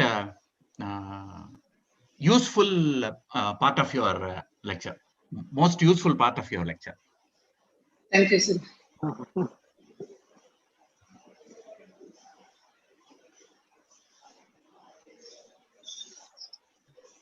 I think there are no questions. So I thank you very much, Vignesh, for filling in the gap for Samuel. I think you have done a wonderful job. As an appreciation, I would like to present the certificate for you.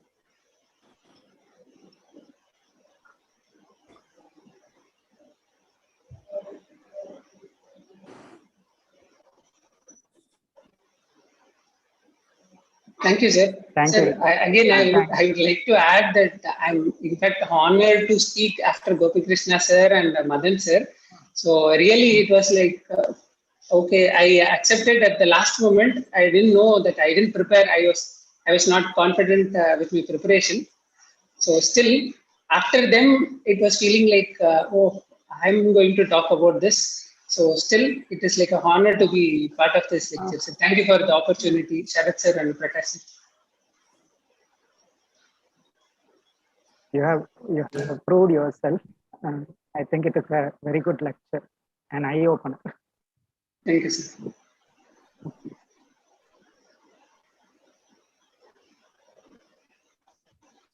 So we have come to the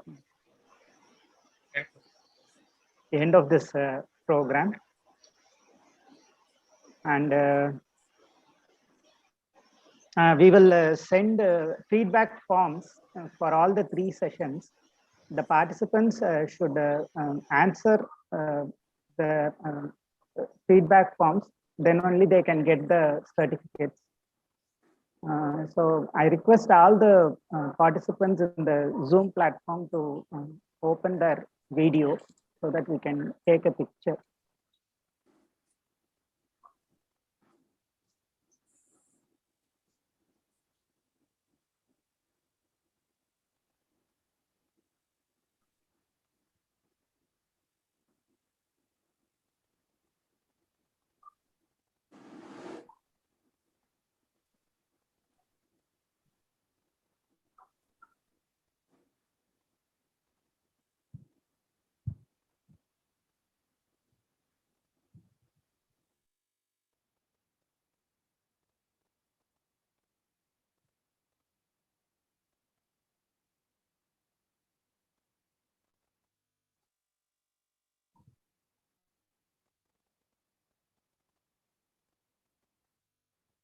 Thank you very much. Sriram.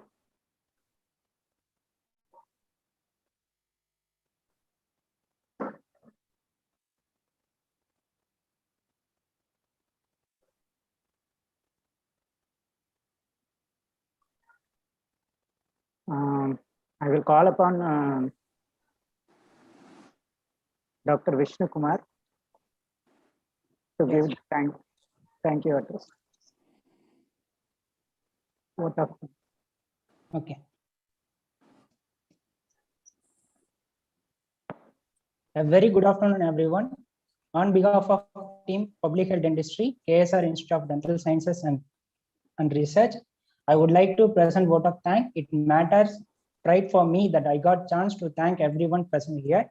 It gives me an immense pleasure to thank our guest speakers, Dr. Gopi Krishna, Dr. Madan Kumar, Dr. Vigneshan, for sharing their valuable knowledge through their delightful lectures. I would like to thank our chairman and vice chairman for providing us with this platform to carry out this event. My heartful thanks to our beloved principal, Dr. Sharath Ashokan, for being constant support for this event. A special thanks to Dr. Prasad for all technical support for creating Zoom link and YouTube link. I would like to extend my sincere thanks to our faculty members, students, and delegates of this program for their enthusiastic participation. Once again, I thank everyone. I thank Almighty for this glorious day. Thank you. Thank you.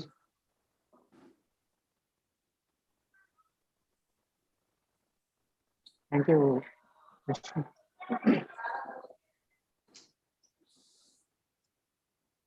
So can we close the session? Yes, sir. I think we can. Okay. I thank all everyone for your participation. Prasad, I think you can show yourself, or at least a part of the video. I think you've been the backbone of the whole thing. Photo yeah, Prasad. Thank you, Prasad, our administrative executive and the webmaster for us.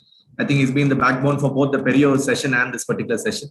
Thank you, Prasad, for making sure all the arrangements are done. It's reached out a lot of people. Thank you. Thank you. Thank you. Thank you, sir. And congratulations to Team PhDs. Thank you. It was a good session. Thank you very much. Thank you so much.